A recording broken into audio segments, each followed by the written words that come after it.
හොඳයි. සදහතුනි අපි පළමුවෙන්ම පංචශීලය සමාදන් වී සිටිමු. නමස්කාරය කියන්න පන්සිල් කෙනෙක්.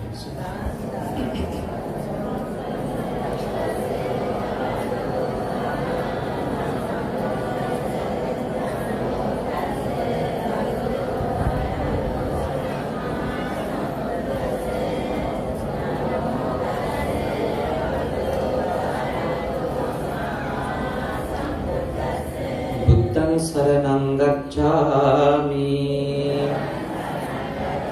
धम्मं शरणं गच्छामि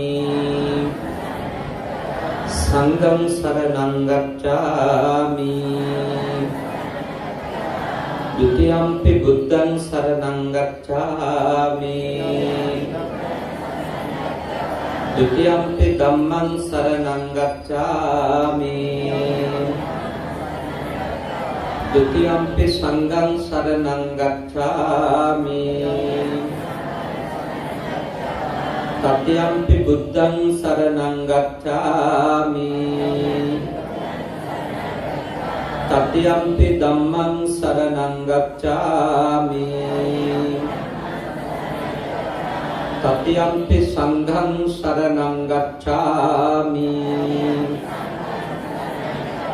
तिसरन गमनं संपूर्णं पाणातिपाता वेरमणि सिक्खापदं समादयामि अदिन्नादाना वेरमणि सिक्खापदं समादयामि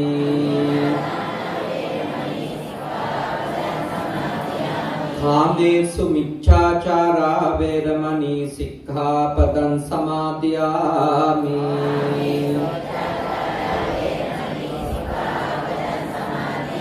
मुसावादा वेरमणि सिक्खापदं समादयामि सुरामेरय मज्जपमादत्थाना वेरमणि सिक्खापदं समादयामि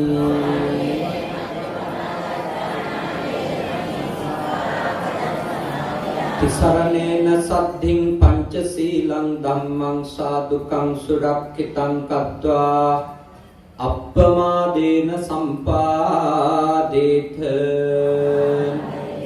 समन्ता चक्रवालेषु अत्रा गच्छन्तु देवता सद्धम्मं मुनिराजस्य सुनन्तु सग्गमोक्षदं धम्मश्रवण कालो अयं भदन्ता धम्मश्रवण कालो अयं भदन्ता धम्मश्रवण कालो अयं भदन्ता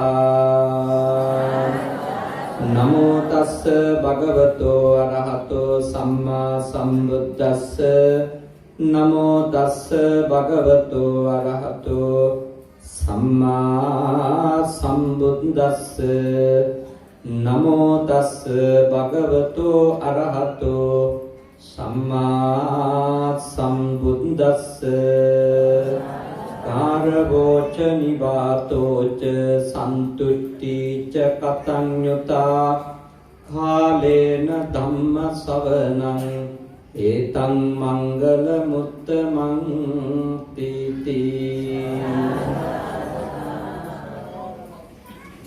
මේ අවස්ථාවට වැඩම කර සිටින පූජනීය ලොකු හාමුදුරුවන් වහන්සේලාගෙනුත් විහාරස්ථානය භාරව කටයුතු කරන අපේ පූජනීය නාගොඩ ශාන්ත ස්වාමීන්ද්‍රයාණන් වහන්සේ අපේ කල්යාණ මිත්‍ර ඇලපාත පන්සලේ ස්වාමීන්ද්‍රයාණන් වහන්සේ ඇතුළු පූජනීය පොඩි හාමුදුරුවන් වහන්සේලාගෙන් අවසරයි ශ්‍රද්ධාකාමී පින්වතුනි අපවත් වී වදාළ බෝපැත්තේ සිරි රේවත අපේ විහාරස්ථානයේ වැඩෙඳපු ලොකු හාමුදුරුවන් වහන්සේගේ තෙමස් පූර්ණ ගුණානුස්මරණ පින්කම තමයි අද සන්ධ්‍යායාමේ නිමා කරන පින්කම ලෙස මේ ධර්මානුශාසනාව සූදානම් කරගත්තේ.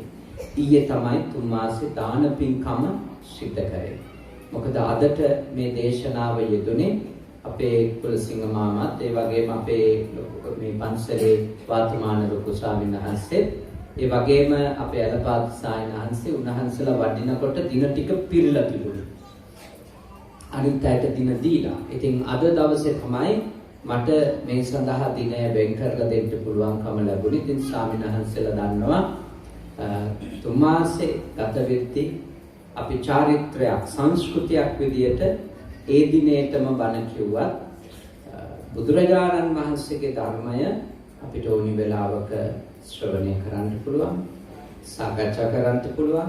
එයින් අත්වෙන පින ඕනම වෙලාවක අපිට අපේ මියගිය අයට අනුමෝදන් කරන්න පුළුවන්. හැබැයි මේ එක පින්කමක් විදියට නැතුව පින්කම් මාලාවක් විදියට තුන් මාස පින්කම මේ ගමේ පිරිස දායකයන්ට අපේ සායනහන්සෙත් එක්ක සංවිධානය කරලා තියෙනවා. ලේදම් දීන් තවත් බොහෝ පින් කටයුතු මේ දවස් දෙක තුන පුරාම පැවැත්වුණා.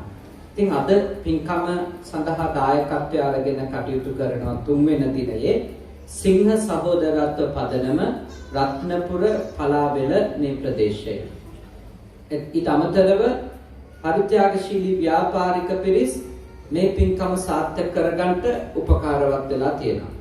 ඒත් ශේෂයෙන්ම භෞතික සංවාදනය සහ ආධ්‍යාත්මික සංවාදනය වෙනුවෙන් මේ සිංහ සහෝදරත්ව පදනම මේ ගමේ මේ පළාතේ වැඩ කරනවා. අපේ රාහුල සායනහන්සේ අතනායක හිමිරත් මැතිතුමා වැනි දේශක මහත්තුරු ගෙන්නවලා ආධ්‍යාත්මික සංවාදන වැඩසටහන් උපදේශන වැඩසටහන් පවත්වලා තියෙනවා. ඊට අමතරව පොදු ස්ථාන ඉදි කරන්න සංවාදනය කරන්න මේ පින්වත් පිරිස අප වෙලා කටයුතු කරනවා. ඉතින් ඒ අතරේ අද දවසේ මේ ධර්මානුශාසනාව සඳහා ඒ අය කැප වෙලා දායකත්වය අරගෙන නායක හමුදුරුවන්ගේ 3 මාස පින්කම වෙනුවෙන් මේ විදියට අප කැප වෙලා දායක වෙලා තියෙනවා. දහම් පාසලේ දරුවොත් ගුරු මව්පියවරුත් ගමේ සතර පෙරුවේ දායකයෝ. ඊටාම ශ්‍රද්ධාවෙන් ලොකු සායනහන්සේගේ පින්කම හොඳට සූදානම් කරන් තියෙනවා. අපේ ස්වාමීන් වහන්සේ අවුරුදු 89ක් වැඩ ඉඳලා තියෙනවා. එන යටත් පිරිසෙන් මේ විහාරස්ථානේ මම විශ්වාස කරනවා අවුරුදු 50කට වැඩි කාලයක් ලොකු සායනහන්සේ වැඩ ඉන්නට ඇති කියලා. ඒ කියන්නේ අවුරුදු 50 තුල සායනහන්සේගෙන් පිරිත් නූල් කෑල්ලක් හරි ගැට ගහගත්තේ නැති කෙනෙක් මේ ගමේ ඉන්න බෑ. අනිවාර්යයෙන්ම මේ ගමේ සියලු බෞද්ධයෝ ස්වාමීන් වහන්සේගෙන් පොඩි හරි සේවාවක් සලසාගෙන ඇති. දානිකට වැඩලා ඇති, ආංශුකුලයකට වැඩලා ඇති, බෝධි පූජාවක් කරලා දීලා ඇති, පන්සිල්ලි පිහිටවල ඇති. පුංචි හෝ ආධ්‍යාත්මික සේවාවක් ලොකු ස්වාමීන් වහන්සේ නිසා ලබාගත්තු අය මම විශ්වාස කරනවා මේ ගමේ ඉන්නවා කියලා. මම උපකල්පනයක් කළේ උන්වහන්සේ අවුරුදු 50ක්වත් මේ පන්සලේ ඉන්නේ නැති කියලා. හැබැයි ඊට වැඩි වෙන්න පුළුවන්. අවුරුදු 89ක් වැඩ සිටියා කියන්නේ යටත් පිරිසෙන්. උන්වහන්සේ වස් 65ක්වත් ගත කරලා තියෙනවා නේද ස්වාමී? 65ක්වත් වස් ගත කළා. උපසම්පදා භික්ෂුන් වහන්සේ නමක් ලෙස. ඉතින් ශාසනයට මහා සේවාවක් කරපු ලොකු අඳුරු කෙනෙක්. සීලයක් රැකගෙන, ගුණයක් ධර්මයක් ආරක්ෂා කරගෙන මේ ශාසනයේ ඉන්නවා කියන එක පහසු දෙයක් නෙමෙයි. ගමක ඉන්න එක ඊටත් වඩා දුෂ්කරයි. ගමක ඉන්න එක හරිය දුෂ්කරයි නේ. නගරේ ඉන්න අපිට ටිකක් පහසුයි. ඇත්තටම මොකද ඒ සමාජ කණ්ඩායම් එක්ක වැඩ කරන්නේ. නමුත් ගමක වැඩ කිරීම ඊට වඩා සිය ගුණයක් අමාරුයි. මොකද හේතුව විවිධ සමාජ මට්ටම්, විවිධ දැනුම් මට්ටම්, විවිධ ආර්ථික මට්ටම්. එතකොට ඒවත් එක්ක අර ආගන්තුකව ආපු එක්කෙනාට එක්කෙනා අඳුනන්නේ නැති නගරයක විහාරස්ථානයක් කරන එක එච්චර අමාරු දෙයක් නෙවෙයි. හැබැයි 89 අවුරුද්දක් වෙනකම් යටත් පිරිසෙන් අවුරුදු 15 දී පැවිදි වුණා නම් නේ. එතන ඉඳලා මෙහාට කාල පරිච්ඡේදය විවිධ ස්වභාවයන්ගෙන් චරිත ගති ලක්ෂණ වලින් යුක්ත ගම්වැසියොත් එක්ක ජීවත් වුණා කියන එක ලොකු කැපවීමක්. ලොකු කැපවීම. මොකද චුට්ට නැත්තම් හිත මිනිස්සු රිද්ද ගන්නවද නැත්? රිද්ද ගන්නවා. පොඩ්ඩක් නැත්තම් රිද්ද ගන්නවා. හොඳ කිව්වත් රිද්ද ගන්නවා. දොස් කිව්වත් රිද්ද ගන්නවා. අවවාද දුන්නත් රිද්ද ගන්නවා. හිත රිද්ද ගන්නවා කියන එක මිනිස්සු හරි ඉක්මනට කරනවා. එතකොට හිත රිද්ද ගත්තම ඊට පස්සේදී තව අලුත් ප්‍රශ්න හට ගන්නවා. ඒ සියල්ල අකා මකාගෙන ලොකු සාරණාංශේ 89 වන වියට එනකම්ම මේ ගමේ වැඩ ඉඳලා තියෙනවා. ඉතින් මේ පළාතේ බුද්ධ ධර්මය ආරක්ෂා කරන්න මේ පළාතේ බෞද්ධ පිරිස බුදුදහම තුළ තහවුරු කරන්න අපකැප වෙච්ච උතුම් සායනහන්සේ නමකගේ තුන් මාසෙ පින්කමට අපිට බණ දේශනාවට ආරාධනා ලැබීම ගැන අපි තාම සතුටු වෙනවා. විශාල පිරිසක් මේ දේශනාව ශ්‍රවණය කරන්න ඇවිල්ලා ඉන්නවා. ඔබ හැමදෙනා වෙනුවෙන්ම ඊටාම ප්‍රයෝජනවත් වෙන දහම් කතාවක් අපි සිද්ධ කරනවා මෙතන ඉඳලා පැයක පමණ වේලාවක්. මා සඳහන් කරා ගාථා ධර්මයක් ගාරවෝච නිවාතෝච සන්තුට්ඨීච කතඤ්ඤතා කාලේන ධම්ම ශවණං ඒතං මංගල මුත්තමන් කියන ගාථා ධර්මය. ගාරවෝච ගරු කිරීම. ගරු කිරීම. දැන් ඒ අපේ පෙළ දහමේ අට කතාවල අර්ථකථන ග්‍රන්ථවල තියෙන ගරු කළ යුත්තන්ට ගරු කිරීම. ඒක තවත් විස්තර කරනවා. සත්තුගාරවතා, ධම්මගාරවතා, සික්ඛාගාරවතා විශේෂයෙන් අවධාරණය කරනවා. නිවන් මඟ පුහුණු වෙන ශ්‍රාවකයෝ ශාස්ත්‍රු ගෞරවයේ තියෙනවා. ඒක අපි කාගේ ශාස්ත්‍රවරයා කවුද? තථාගත පුදුරජාණන් වහන්සේ. උන්වහන්සේ දෙවියන්ට අපට ගුරුවරයා. ඒ නිසා අපි උන්වහන්සේ වන්දනා කරනවා කොහොමද? සත්තා දේව මනුස්සානම්. දෙවියොත් මාර්ගඵල නිවන් අවබෝධ කරනවා තථාගතයන් වහන්සේ නිසා. මිනිස්සුත් මාර්ගඵල නිවන් අවබෝධ කරනවා තථාගතයන් වහන්සේ නිසා. දුකින් නිදහස් වෙනවා. ඒ නිසා අපි හැමදෙනාගේම ගුරුවරයා උතුම් තථාගත බුදුරජාණන් වහන්සේ.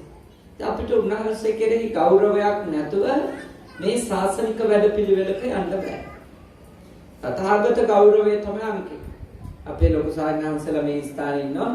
උන්වහන්සේලා දන්නවා අපේ නිකායන්හි පටිපාටි අනුව විහාරයකට අපිට ඒකාංශ නොකර යන්න දෙන්නේ නැහැ ලොකු හඳුන්වලා.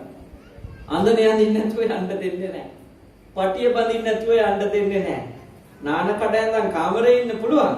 හැබැයි විහාරයකට වඳින්න යනවා නම් බොමලුව වඳින්න යනවා නම් සෑමලුව වඳින්න යනවා නම් අඳන ඇඳලා පටිය වැඳලා ඒකාංශ කරලා එහෙම තමයි යන්න ඕනේ. ඒ මොකද හේතුව?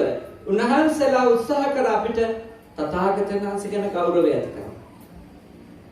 ජීවමාන සංඥාවෙන් යන්න කියන එකනේ කියන්නේ. ජීවමානව බුදුරජාණන් වහන්සේ වැඩ ඉන්නවා නම් උන්වහන්සේගේ ගාවට යන්නේ කොයි විදියකටද භික්ෂුවක්? ඒ හැඟීම ඇති කරගෙන බුදු ගෙට යන්න. විහාර කුටියට යන්න කියලා තමයි කියන්නේ. ඒ නිසා මේ බුද්ධ ගෞරවය අපි වන්දනාවේදී, පුද පූජාවලදී, අතුපතු ගෑම ආදී වත්පිළිවෙත්වලදී එක තියෙන්න ඕනේ. මගේ ස්ථානයේ පොඩි ස්වාමීන් වහන්සේලා මෙහි වගේම පුහුණු කරන පිරිවෙන් ආයතන. අපි මොන හේතුවක් නිසාවත් බුදු පූජාව තැන්පත් කරලා හිටගෙන සාදු කියලා යන්න දෙන්නේ නැහැ. බුදු පූජාව තැන්පත් කරා නම් තුන් විට බිම නලල බිම තියලා වන්දනා කරලා පිළිගන්නවා. ආපහු ඒක අයින් කරන්න කලින් තුන් විට නලල බිම තියලා වන්දනා කරලා අවසර අරන් තමයි අස් කරන්නේ. ඒ ගෞරවය හැදෙන්න බුදුරජාණන් වහන්සේගේ මල් ටික පරමල් ටිකස් කරද්දි ගිලම්පස ටිකස් කරද්දි ඒ ගරුත්වය තියෙන්න ඕන. ඒක ධම්පාසලේ දරුවට උනත් පුහුණු කරගන්න ඕන. ඒක අවශ්‍යයි බුද්ධ ගෞරවය කියන්නේ. මොකද ඒ ගෞරවය හැදුනොත් ඊට පස්සේදී ධර්මය හොයන්න පටන් ගන්නවා. ගෞරවය ඇති වුණාම ඒ විදියට වන්දනාවෙන්, පුද පූජාවෙන්, වතපිළිවෙතෙන් ඊට පස්සේ එයා ලොකු වෙන්න බලන ඇයි අපි මෙච්චර ගරු කරන්නේ? ඇයි අපි මේ පිළිවෙගාව වැඳලා පූජාව තැන්පත් කරලා අයින් කරනකොටත් වැඳලාම අයින් කරන්නේ? මේ උත්තමයා මෙච්චර වටින්නේ අන්න එතකොට තමයි ධර්ම හොයන්නේ. නිසා මුලින් ශ්‍රද්ධාවත් ඊළඟට ගෞරවයක් ඇති කරවන්න. ඒක වතුපිළිවෙතින් වන්දනාමානයි. ඒ කටයුතු වල. ඊළඟට ශාස්ත්‍රීය ගෞරවය බලවත් වෙන්නේ තහවුරු වෙන්නේ කොහොමද? සද්ධර්මයේ ශ්‍රවණය. හොඳට ධර්මයේ පරිශීලනය කරන්න. දැන් අපි චූටි කාලේ ඇත්තටම බුදුන් වහන්සේ බුද්ධ ගෞරවයෙන් මද කියලා හුවොත් මට අවංකව කියන්න පුළුවන් නෑ. ලොකු හඳුර කෝ කැඩෙන්න ගන්නවා. කොස්ස කැඩෙන්න ගහලා තිනවා. ඉතල කැඩෙන්න මට ගහලා තියෙන බුදුන් වහන්සේ කියපු නැති දවසේ. අපි ලොකු හඳුර හරියම සැරෙක්. හරිම සැරෙක්. බුදුන් වඳින්න නැත්තම් දානශාලාවට එන්න නැත්තම් ඉන්න නම් හම්බෙන්නේ නැහැ පන්සල. මගේ පන්සලේ ක්‍රමේ නැහැදුනා වාමනේ දදා හිටිය දානශාලාවට. බුදුන් වැඳ ගන්න ගාත කියා ගන්න බැරි නම් අනිත් අය වඳිද්දී ඇවිල්ලා පැත්තකට වෙලා වාඩි වෙලා හරින්න. කොච්චර ලේද කිව්වත් බුදුන් වඳින එක මග අරින්න බෑ. දානශාලාව වෙලාව මග අරින්න බෑ. වත මග අරින්න බෑ. ඒ අපේ ලොකු සාහිත්‍යලාගේ හරිම ක්‍රම. හරිම නිවැරදියි. දැන් මම ඊයේ පණ දේශනාව තිබුණේ ඇඹිලි පිටිය උඩව. රාත් 12:00 යන. ඒ කියපු ගම මොකද කරන්නේ? ඇඟපත පැම්පාසු වෙලා ඇඟපත සෝදාගෙන වහාම බුද්ධ වන්දනා. බුදුන් අඳින්න නැතුව සැතපෙන්න එකයි කාලා ඉඳ ගන්නකොට. ඒ වුණත් බුදුන් වන්දන තමයි සැතපෙන්නේ. බුද්ධ ගෞරවයෙන් ඉදවට ගන්න හොඳයි. කොච්චර ප්‍රසිද්ධ වුණත්, කොච්චර බලගත් වුණත්, කොච්චර අවස්ථා හම්බුණත් බුදුරජාණන් වහන්සේ ගැන ගරුත්ව ඉවර කරගත්තොත් ඔක්කොම නැති වෙනවා. සියල්ල විනාශ වෙනවා. ගෙදරක වුණත් පිළිහිම පටන් ගන්නේ ඒ ගෙදර තාත්තට බුද්ධ ගෞරවය නැතුව. ශාස්ත්‍රීය ගෞරවය නැතුව. ඒ ගෙදර අම්මට ශාස්ත්‍රීය ගෞරවය නැති වෙච්ච ගමන් ඒ මුළු ගෙදරම පිරියෙන්න පටන් ගන්නවා. එඳම ඉල්ලා සිටිනවා සෑම ගෙදරකම තථාගතයන් වහන්සේට දවසට දෙපාරක් තුන් පාරක් බැරි නම් අඩුම තථාගතයන් වහන්සේ වෙනුවෙන් දවසට එක සැරයක් හරි බුද්ධ වන්දනාව වත් පිළිවෙත් කරා. ඒ ගෞරවය හරියම ඊළඟට ධම්මදානවතා සද්ධර්මයේ කරේ ගරුත්වය. බලන්න අද ජේෂ්ඨ ස්වාමීන් වහන්සේලා අර අනිත් ස්වාමීන් වහන්සේලා බිම පනවපු අසුන් වල තමයි වැඩ ඉන්නේ බණහන්. ඒ මොන ගෞරවද? ධර්ම ගෞරවය. ධර්ම ගෞරවය කියන එක අත්‍යවශ්‍යයි. ධර්ම ගෞරවය කියනකොට ධර්ම ගෞරවය නැතුව අපිට දැන් ජීවමානව තියෙන සද්ධර්මයනේ. තථාගතයන් වහන්සේ පිරිනුවම් පාලනේ. එතකොට තථාගතයන් වහන්සේ අපිට දේශනා කළේ මොකද්ද? මා පිරිනුවම් පෑවට පස්සේ නුඹලාගේ නායකයා, මාර්ගෝපදේශකයා, ශාස්ත්‍රවරයා බවට පත්වන්නේ කුමක් කියලාද? සද්ධර්මය. එතකොට අපිට සද්ධර්මයේ කෙරෙහි තියෙන ගරුත්වය නම් තථාගතයන් වහන්සේ කෙරෙහි තියෙන ගරුත්වයමයි. මොකද උන්වහන්සේම වදාළනේ වක්කලි සූත්‍රේ සංයුත්ත නිකායේ වක්කලි සංයුත්තේ තියෙන තථාගතයන් වහන්සේ වදාලා යෝකෝ වක්කලි යෝ ධම්මං පස්සති සෝමං පස්සති. වක්කලි කවුරු හරි කෙනෙක් මගේ ධර්මය අවබෝධ කරගත්තොත් ඒ ඇත්තට මාව හමු වෙනවා. මාව දකින්න ලැබෙනවා, බුදුන් දකින්න ලැබෙනවා.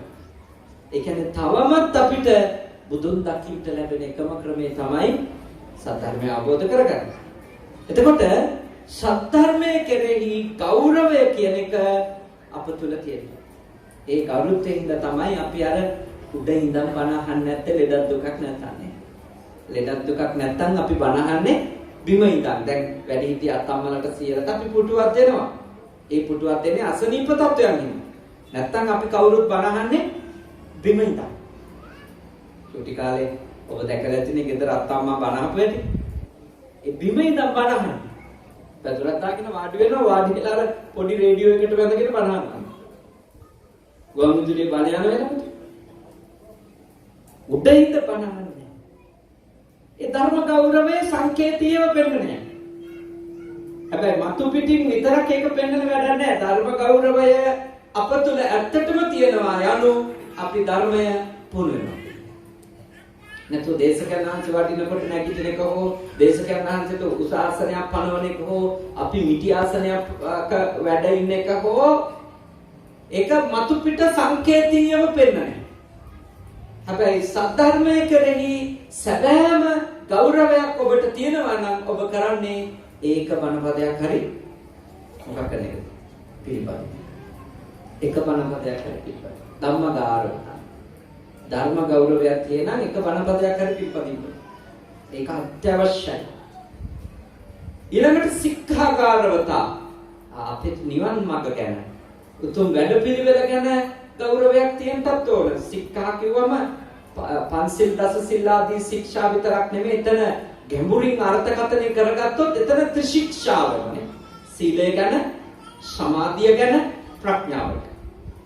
දැන් සීලය හැල්ලු කොට සලකන වෙන කවුරු හරි කෙනෙක් සිල් මොකටද සිල් වැඩක් නැහැ සිල් වලින් නිවන් දකින්නේ ඇත්ත. සිල් වලින් නිවන් දකින්නේ ඒ සිල් යන නිවනට අනුග්‍රහය. සිල් යන ප්‍රඥාව විමුක්ති ඥාන දර්ශන ඇති කරගන්න උපකාරයක්. සීලය නැති අතට සමාධිය ගොඩනගන එක ලේසි නෑ. සමාධිය නැති අතට ප්‍රඥාව දියුණු කිරීම ලේසි නෑ. විශේෂ සංසාරික පුහුණුවක් තියෙනවා නම් ඔය තුනම ශරණයකින් වැඩෙන්න පුළුවන්. විශේෂ පුහුණුවක්. විශේෂ පාරමී පුරුදු කෙනෙක්. අනික් සියලු දෙනාට මේ අපි වගේ ඇත්තන්ට මොකද්ද පදනම? සීලේ පතිත්තාය නරෝ සපඤ්ඤෝ. මුලින්ම කරන්න ඕන සීලෙ පිළිපදින්න. ඊළඟට චිත්තං සමාධිය. තුන්වෙනි එක පඤ්ඤංච භාවයන් නුවණ. අපේ සංසාරික ප්‍රශ්නත් මෙලොව ප්‍රශ්නත් විසඳා ගන්නට නම් අපි සීලය දියුණු කරන්න ඕනේ, සමාධිය දියුණු කරන්න ඕනේ, ප්‍රඥාව දියුණු කරන්න ඕනේ. එතකොට ඒ නිවන් මාර්ග ගැන අපිට ගෞරවයක් නැති වුණොත් අපි ඒව පුහුණු වෙන්නේ නැහැ. ගෞරවයත් එක්ක තමයි ඔක්කොම පුහුණු කරන්නේ. ගෞරවයත් එක්ක ඊට පටහැනි වෙන්න බය හිතෙනවා. ඊට පටහැනි වෙන්න කැමති නැහැනේ ගෞරවය ඇති වුණා. ඒක තමයි වැඩපිළිවෙල. ඒ වැඩපිළිවෙල වටිනවා කියලා තේරුණාම ඒ වැඩපිළිවෙලේ අබම රේණුවක් හරි පුහුණුවක් ඇති කරගන්න. එඳා ඔබ සික්ඛාගාරවතා කියන එකත් ඇති කරගන්න. ඊට අමතරව සාමාන්‍ය සමාජ යහපතට මොනවද උනේ? ගුරු ගෞරවය, වැඩිහිටි ගෞරවය. ඒ දෙක අත්‍යවශ්‍යයි. ගුරු ගෞරවය, වැඩිහිටි ගෞරවය. ඊළඟට දෙමාපියෝ කෙරෙහි තියෙන ගෞරවය. ඒවා මේ සම්මුති පැවැත්මට අර ටික නිවන් මාර්ගට අම්මා තාත්තට ගෞරවයක් තියෙනකොට සම්මුති ලෝකේ හරි ලේසි පොති. ස්වාමියා බිරිඳ ස්වාමියාටත් ගරු කරනකොට හරි ලේසි පවතින. උඩහන් ගැටුම් අඩුයි. ඊළඟට දරුවෝ දෙමව්පියන්ටයි දෙමව්පියෝ දරුවන්ටයි එකිනෙකාට ගරු කරගන්නකොට හරිම ලේසි ජීවත් වෙන්න. ගුරු ශිෂ්‍ය ගරුත්වය වැඩුණම ගැටුම් අවම වෙනවා නේ. ගැටුම් අවම වෙනවා. ඒ නිසා ඔබ හැම කෙනෙක්ම ගෞරවය කියන එක පරමාර්ථ සත්‍ය අවබෝධ කර ගැනීම පිණිස දියුණු කරන්න ඕනි. ඊළඟට ලෞකිකව සම්මුති ලෝකේ සාර්ථක වෙන්න දියුණු කරගන්න. දැන් බලන්න ඔය ඇත්තෝ මේ අද පින්කමට එන්නේ ලොකු සායනහංශ ගැන තිබිච්ච ගෞරවයෙන් ඉඳන්. ගෞරවයෙන් උන්වහන්සේ අපිට උපකාර කරලා තියෙනවා. අපේ ගෙදර දානෙට වැඩි, අපේ පාංශුකලට වැඩි, අපේ බෝධි පූජාව කරලා දුන්නා. අපිට පොඩ්ඩක් හරි හොඳ නරක කියලා දුන්නා. ඒ ගරුත්වයනේ. උන්වහන්සේ හොඳට මේ කමේ වැඩ හිටියා, මේ පන්සල දියුණු කරා. මේ ඉතින් ඔක්කොම විහාරාංග ලොකු සායනහංශගේ ජීවමාන කාලේ නිම වෙච්චනේ නේ. අපේ සායනහංශල උදව් කරන්නේ නැති ගෝලයෝ විදියට. නමුත් ඉතින් මේ ලොකුආරෝ මොන දුකක් විඳින්නේ නැද්ද නේ? ආකාරයක් කව කර සල්පිල් කර නේ. ඔය පොඩි මැණික් ව්‍යාපාරිකයෝ හමු වෙවි නේ. ඔච්චර දුකක් විඳින්නේ නැද්ද මේක කොට දාගන්න? මේ මට්ටමට ගේන්නේ. ඒ ගරුත්වය ඔබට තියෙනවා. ඒ තථාගතයන් වහන්සේගේ ශ්‍රාවකෙක්නේ. ඒ ශ්‍රාවකයා වැඩ කළේ මේ ගමේ පිරිස පොඩ්ඩක් හරි අකුසලෙන් වළක්වලා කුසලෙ පිටවන්නනේ. බැන හරි කිව්වනම් කියන්නේ නැත්තේ පවුල කර ඉන්න කියලානේ නේද? ආදරෙන් කිව්වනම් කියන්නේ නැත්තේ පවුල කර ඉන්න කියලානේ. හොඳ වැඩ කරන්න කියලානේ. එක ලොකුහාරු කෙනෙක් කියන්නේ නැහනේ අර සතාට වෙඩි තියන්න, මේ සතාගේ බෙල්ල කපන්න. කොයි හාමුදුරු කෙනෙක් කියන්නේ නැහැ. මේ ධර්මයෙන් එවනැල්ල වැටිච්ච හාමුදුරු කෙනෙක් ඒව කියන්නේ නැහැ. පවකින්මනේ බේර ගන්න හදන චුට්ටක් කර. ඒ කියන්නේ ගරුත්වයක් ඔබට තිබිලා තියෙනවා. ඒකනේ මේසා විශාල පිරිසක් ලොකු සායනහන්සේට ගරු කිරීමක් ලෙස ලොකු සායනහන්සේගේ 3 මාස පින්කමට ඇවිල්ලා තියෙනවා.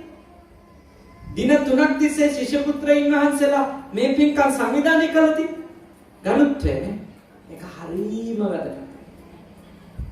ඒ ගරුත්වය මම යෝජනා කරනවා ගුරුවරු ගැන ශිෂ්‍යෝ ගරු කරනවා විතරක් නෙමෙයි. ශිෂ්‍යෝ ගැන ගුරුවරුන්ට ගෞරවයක්. හැබැයි ඒක දක්වන විදිය වෙනස්. දැන් අපි ගුරුවරයෙක් දැක්කම හුනස්නේ නැගී සිටිනවානේ. හුනස්නේ නැගී සිටිනවා. කතා කරනකොට එකත් පස්සක ඉඳන් කතා කරනවා. මුණ ඉස්සරහට එන්නේ නැහැ. එකත් පස්සක ඉන්නවා. උන්වහන්සේලා ගුරුවරු ළඟින් යනකොට ඉන්න ආසනෙන් අපි නැගිටිනවා. ඒවා කරන්න ඕනේ වැඩිහිටිකම ගුරු ගෞරවය ඒවත් එක්ක. හැබැයි ශිෂ්‍යයාටත් ගෞරවයෙන් වැඩ කරන්න පුළුවන් අපිට. කොහොමද? ශිෂ්‍යයාට අවමන් නොකිරීම. ශිෂ්‍යයා පහත් නොකිරීම. සභා මැදේ ශිෂ්‍යයාගේ දුර්ගුණ නොකියන් දීම. ශිෂ්‍යයාට දණ්ඩන හිංසන මහ සභා මැද නොකිරීම. අපිට කොච්චර ශිෂ්‍යයාගේ ගෞරවය රකින්න පුළුවන්. ඒත් අපි ඉගෙන ගන්නවා. මොකද හේතුව ගුරුවරයාගේ ගෞරවය ශිෂ්‍යයෙක් රැක්කොත් රකින්නේ ශිෂ්‍යයාගේ ගෞරවය ගුරුවරයා කොච්චර දුරට රකින්නවද කියන එක මතමයි. ඒ කියන්නේ අපි ශිෂ්‍යයාට අවමන් කරනවා නම්, පහත් කරනවා නම්, සභා මැද ලැජ්ජා කරනවා නම් එයත් කොයි වෙලාවක හරි අපිට ඒකට ප්‍රතිචාරයක් දක්වනවා.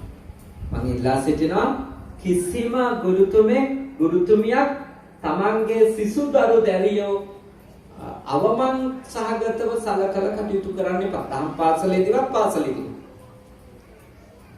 ඒගොල්ලෝගේ දුර්ගුණ තියෙන්න පුළුවන්. මම දන්නා ශිෂ්‍යෝගේ දුර්ගුණ තියෙන අපිට පේනවානේ. අපි ශිෂ්‍යෝ විදියට ඉඳපු හින්දා අපි දන්නා අපේ කොච්චර දුර්ගුණ තිබුණද ඒ කාලේ. ඊළඟට අපි ගාව දැන් ශිෂ්‍යෝ හැදෙන හින්දා අපි දන්නවා ශිෂ්‍යෝ කියන පිරිස ගාව කොච්චර දුර්ගුණ තියෙනවා. ඒකටනේ පුහුණු වෙන්නේ. දුර්ගුණ අපේ ගාව එකක්වත් නැත්නම් අපිට දැන්ට බනහන්න ඕනෙත් නෑනේ. අපිට හතරනාන්සෙලා අපි ගාව දුර්ගුණ තියෙනවා. අපි ගාව අඩුපාඩුකම් තියෙනවා. එහෙම කවුරුත් සම්පූර්ණ අංග සම්පූර්ණ අය නැහැ. කවුරුකත් නැහැ. ඒ හින්දා ඒවා කියලා දෙති. ඒවට තඬුවම් පමුණුවති. ඒවට අවවාද කරති. මම ඉල්ලා සිටිනවා ළමයාට අවමානයක් වෙන විදිහට කරන්න. ළමයාට හැමතිස්සෙම ඔබ එයාගේ දුර්ගුණ පැහැදිලි කරලා දුන්නොත්, තෝරලා දුන්නොත්, එයාගේ ගෞරවය රැකෙන විදිහට ඊට පස්සේ එයාට හිතෙන්න ගන්නවා එයා වටිනෙක් කියලා. මොකද එයා පාසලේ ගුරුවරු ආරක්ෂා කරනවා කියලා එයාට දැනෙනවා. ගෙදරදී අම්මා ගමට මැහෙන බලින්නේ නැහැ. නෑදෑයෝ ඉස්සරහා දුර්ගුණ කියන්නේ නැහැ. එතකොට ළමයාට ටික කාලයක් යනකොට තේරෙනවා මගේ අම්මා මාව ආරක්ෂා කරනවා. මගේ වැරදි හැමෝම එක කියන්නේ නැහැ. මගේ අම්මා ඒව මාත් එක්ක විතරයි කතා කරන්නේ. මාව පහත් කරවන්නේ කවුරුවක් ගාව. අන්න එතකොට මතක තියාගන්න ඔබටත් පෙරලා ආදරය කරන්න. ගරු කරන්න පටන් ගන්න. නැත්නම් ඔය ගොඩාක් අයගේ ක්‍රමයක් නේ. තමන්ගේ දරුවෙක්ගේ අඩුපාඩුවක් තියෙනනම් හෝ ශිෂ්‍යයෙක්ගේ අඩුපාඩුවක් තියෙනනම් එනින මිනිහත් එක්ක කියවන එක නේ. ගොඩාක් අයගේ ක්‍රමයක්. ඒගොල්ලෝ හිතනවා එහෙම කිව්වත් තමයි හදාගන්න ලේසි. ඒ කැලෑපත්‍ර ගන්න කට්ටිය. කැලෑපත්‍ර ගන්න මිනිස්සු හිතන්නේ මේ කැලෑපත්‍ර ගාවම හදාගන්න පුළුවන් කියලා. මේ වැරදි කරන අයගේ නම් ලියලා බලි කුරුටු ඇඳලා ඉස්සරවේ ලීංගාව කඩකොලේ කැලෑපත්‍ර ආරෝහණය නේ. දැන් ඒවා ඇලෙවුවට පස්සේ ඒ වැරදි කරපු මිනිස්සු හැදුනද නැත්තම් තියෙන ලැජ්ජාවක් නැති වුණාද? පොරේ කරපු මිනිහා එලිපිට කරන්න ගන්නවා. මතක තියාගන්න හඬපටි වලින් වෙන්නෙත් ඒක මිසක අන් කිසිවක් පොඩ්ඩක් හරි ලැජ්ජාවක් තිබුණා නම් හංගගෙන හොරෙන් පව් කරා නම් මොකද කරන්නේ? ඊට පස්සේ දැන් කොහොමත් එකයි කියන්නේ. තවගෙන උඩ පනින්න එපා. අපිෂෝ අදත් අලුත් එකක් ඇවිල්ලා කිය උඩ පනින්න එපා. දැන් අපි ආපහු නිවුස් අහන්න පටන් ගත්තා. මොකද වාසනාවට දැන් හඬපටි නැහැ කොරෝනා හින්දා. උදේ නැත්තම් ඉතින් ප්‍රවෘත්ති කියලා අහන්න තිබුණ එක එකගේ ඕපදූපන චරා කතා ටික මාධ්‍යවල දාන්න. එහෙම මිනිස්සු පුද්ගලිකව කතා කරන්න පුළුවන්.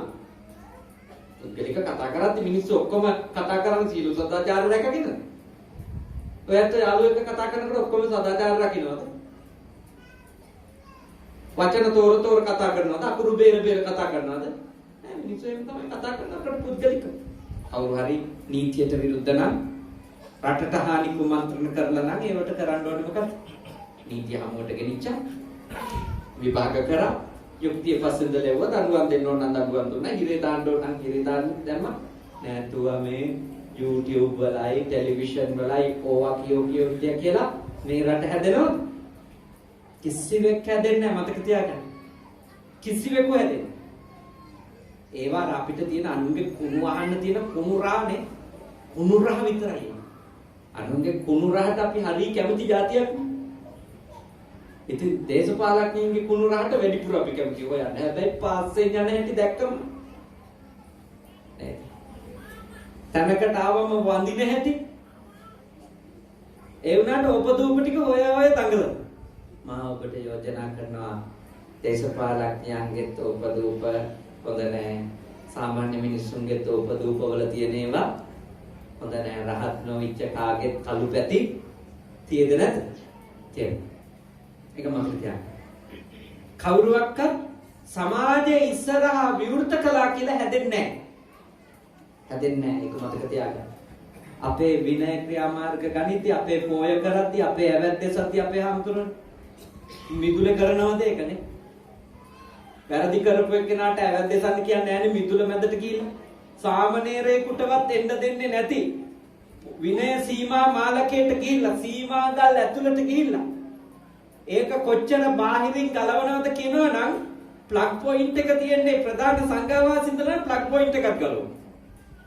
ඒ කියන්නේ වයර් එක තියෙන්නේ සංඝාවාසෙන් නම් ඒකත් ගලවලා දාලා එළියත් එක්ක සම්බන්ධයයි කරනවා. එහෙමයි ප්‍රශ්න විසඳනවා. එහෙමයි මිනිස්සුන්ගේ පුද්ගලික ජීවිතවල දුර්ගුණවලට උත්තර හොයන්නේ.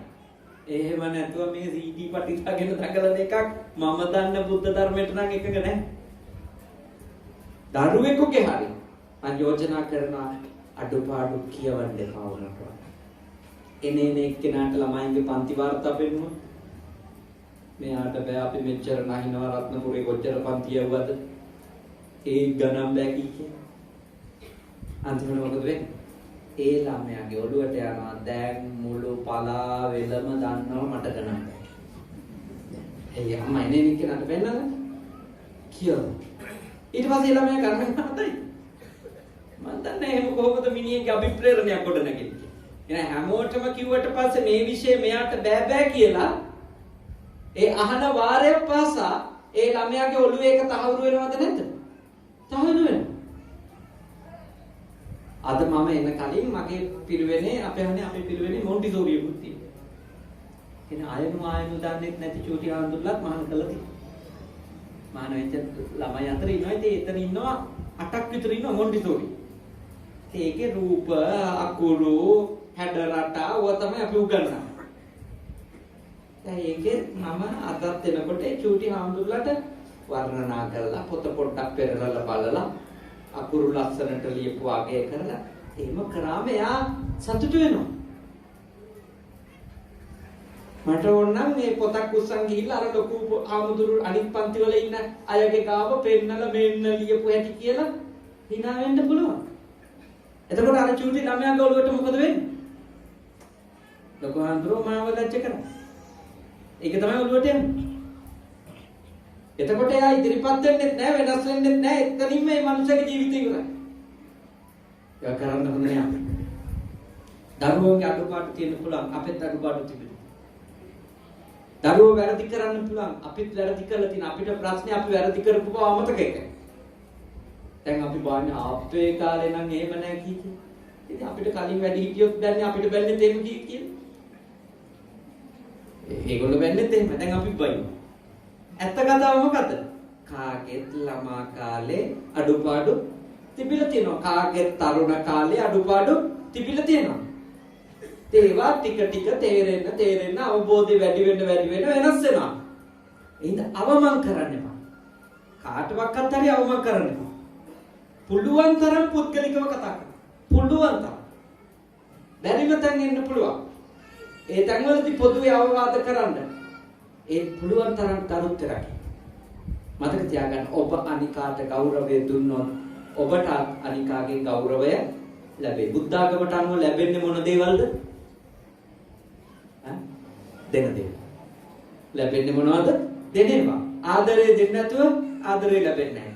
ගෞරවය දෙන්නේ නැතුව ගෞරවය ලැබෙන්නේ නැහැ. දෙන්නේ නැති ඒවා ලැබෙනවා කියන බුද්ධ ආගමේ නැහැ. දෙනේව තමයි ලැබෙන්නේ. ස්වාමි පුරුෂයෙක් බිරිඳට ගරු කරොත් ආදරය කරොත් බිරිඳ විනුත් ඒ ටික ලැබෙනවා. බිරිඳක් ස්වාමි පුරුෂයට ආදරය කරොත් ගරු කරොත් අවමන් නොකර හිටියොත් පහත් නොකර හිටියොත් බිරිඳකටත් ඒ ටික ස්වාමි පුරුෂයාගෙන් ලැබෙනවා. නොදෙනේව ලැබෙන විදියක් නැහැ. ආදරෙන් කතා කරොත් ආදරණීය වචනයක් අනිත් එක්කෙනාගෙනුත් එළියට එයිද නැද්ද? එළියට සත්තුන්ට වගේ කතා කරොත් ඒක නෙමෙයි. ඒ විදියම වෙයි. යාදි සංවපතේ බීජං තාදි සංහරතේ බලං. මොන බීජද වපුරන්නේ නෙලඬ වෙන්නේ? ඒවයි අස්වැන්නනේ. කල්යාණකාරී කල්යාණම් පාපකාරීච පාපකං. හොඳ කරොත් හොඳ නරක කරොත් නරක. ගරු කරොත් ගෞරවය. ඒ නිසා ලෞකික ජීවිතේ ගොඩාක් ප්‍රශ්න විසඳ ගන්න තියෙන ක්‍රමය තමයි ගරු කිරීම. මොන තරම් වෙනස්කම් තිබුණත් එකට ඉන්න පුළුවන් ගරු කරනවා. වෙනස්කම් එක්කනේ අපිට ලෝකේ ජීවත් වෙන්නේ. ගහකොළ කොච්චර වෙනස්ද නේ? එකිනෙක ගහකොළ වෙනස්. ජෛව විවිධත්වය වෙනස්. හැබැයි වෙනස්කමට ගරු කරොත් අපිට ඉන්න පුළුවන්. ගහකොළ එකට පවතිනා වගේම අපිටත් ඉන්න පුළුවන්. වෙනස් අනන්‍යතාවය අඳුන ගන්න ඕන. සමහර කෙනෙක් සමහර දේක ප්‍රබලයි. සමහර කෙනෙක් සමහර දේක ප්‍රබල නැහැ. හැබැයි ප්‍රබල නැති කෙනාටත් ප්‍රබල කෙනාටත් එකට ඉන්න පුළුවන්. ඒ තමයි එකිනෙකාට ගරු කිරීම. කාර්යෝච කියන ගුණය ඒ විදිහට තිබුණා. ගරු කිරීම කියන ගුණය ඒ විදිහට ඔබ හොඳට ඔබගේ ජීවිතය තුළ පුහුණු කිරීම අත්‍යවශ්‍යයි. එක. දෙක. දෙවෙනි කාරණේ තමයි නිවාතෝච. නිවාතෝච කියන්නේ මාන්නය අඩු කරගන්න. අනතිමානීකමනේ මාන්නය අඩු කරගන්න. දැන් මාන්නය තුන් ආකාරයි. සේයමාන, සදිසමාන, හීනමාන. මාන්නය තුන් ආකාරයි. සේයමාන කියන්නේ මමම උසස්සේ, මටම අවබෝධය තිබේ, මමම උතුම්ය, මමම වටින්නේය, මම තරම් කෙනෙකු නැත, හැමතිස්සෙම මමනේ. සමහර කෙනෙක්ට ඔය තියෙද නැද්ද?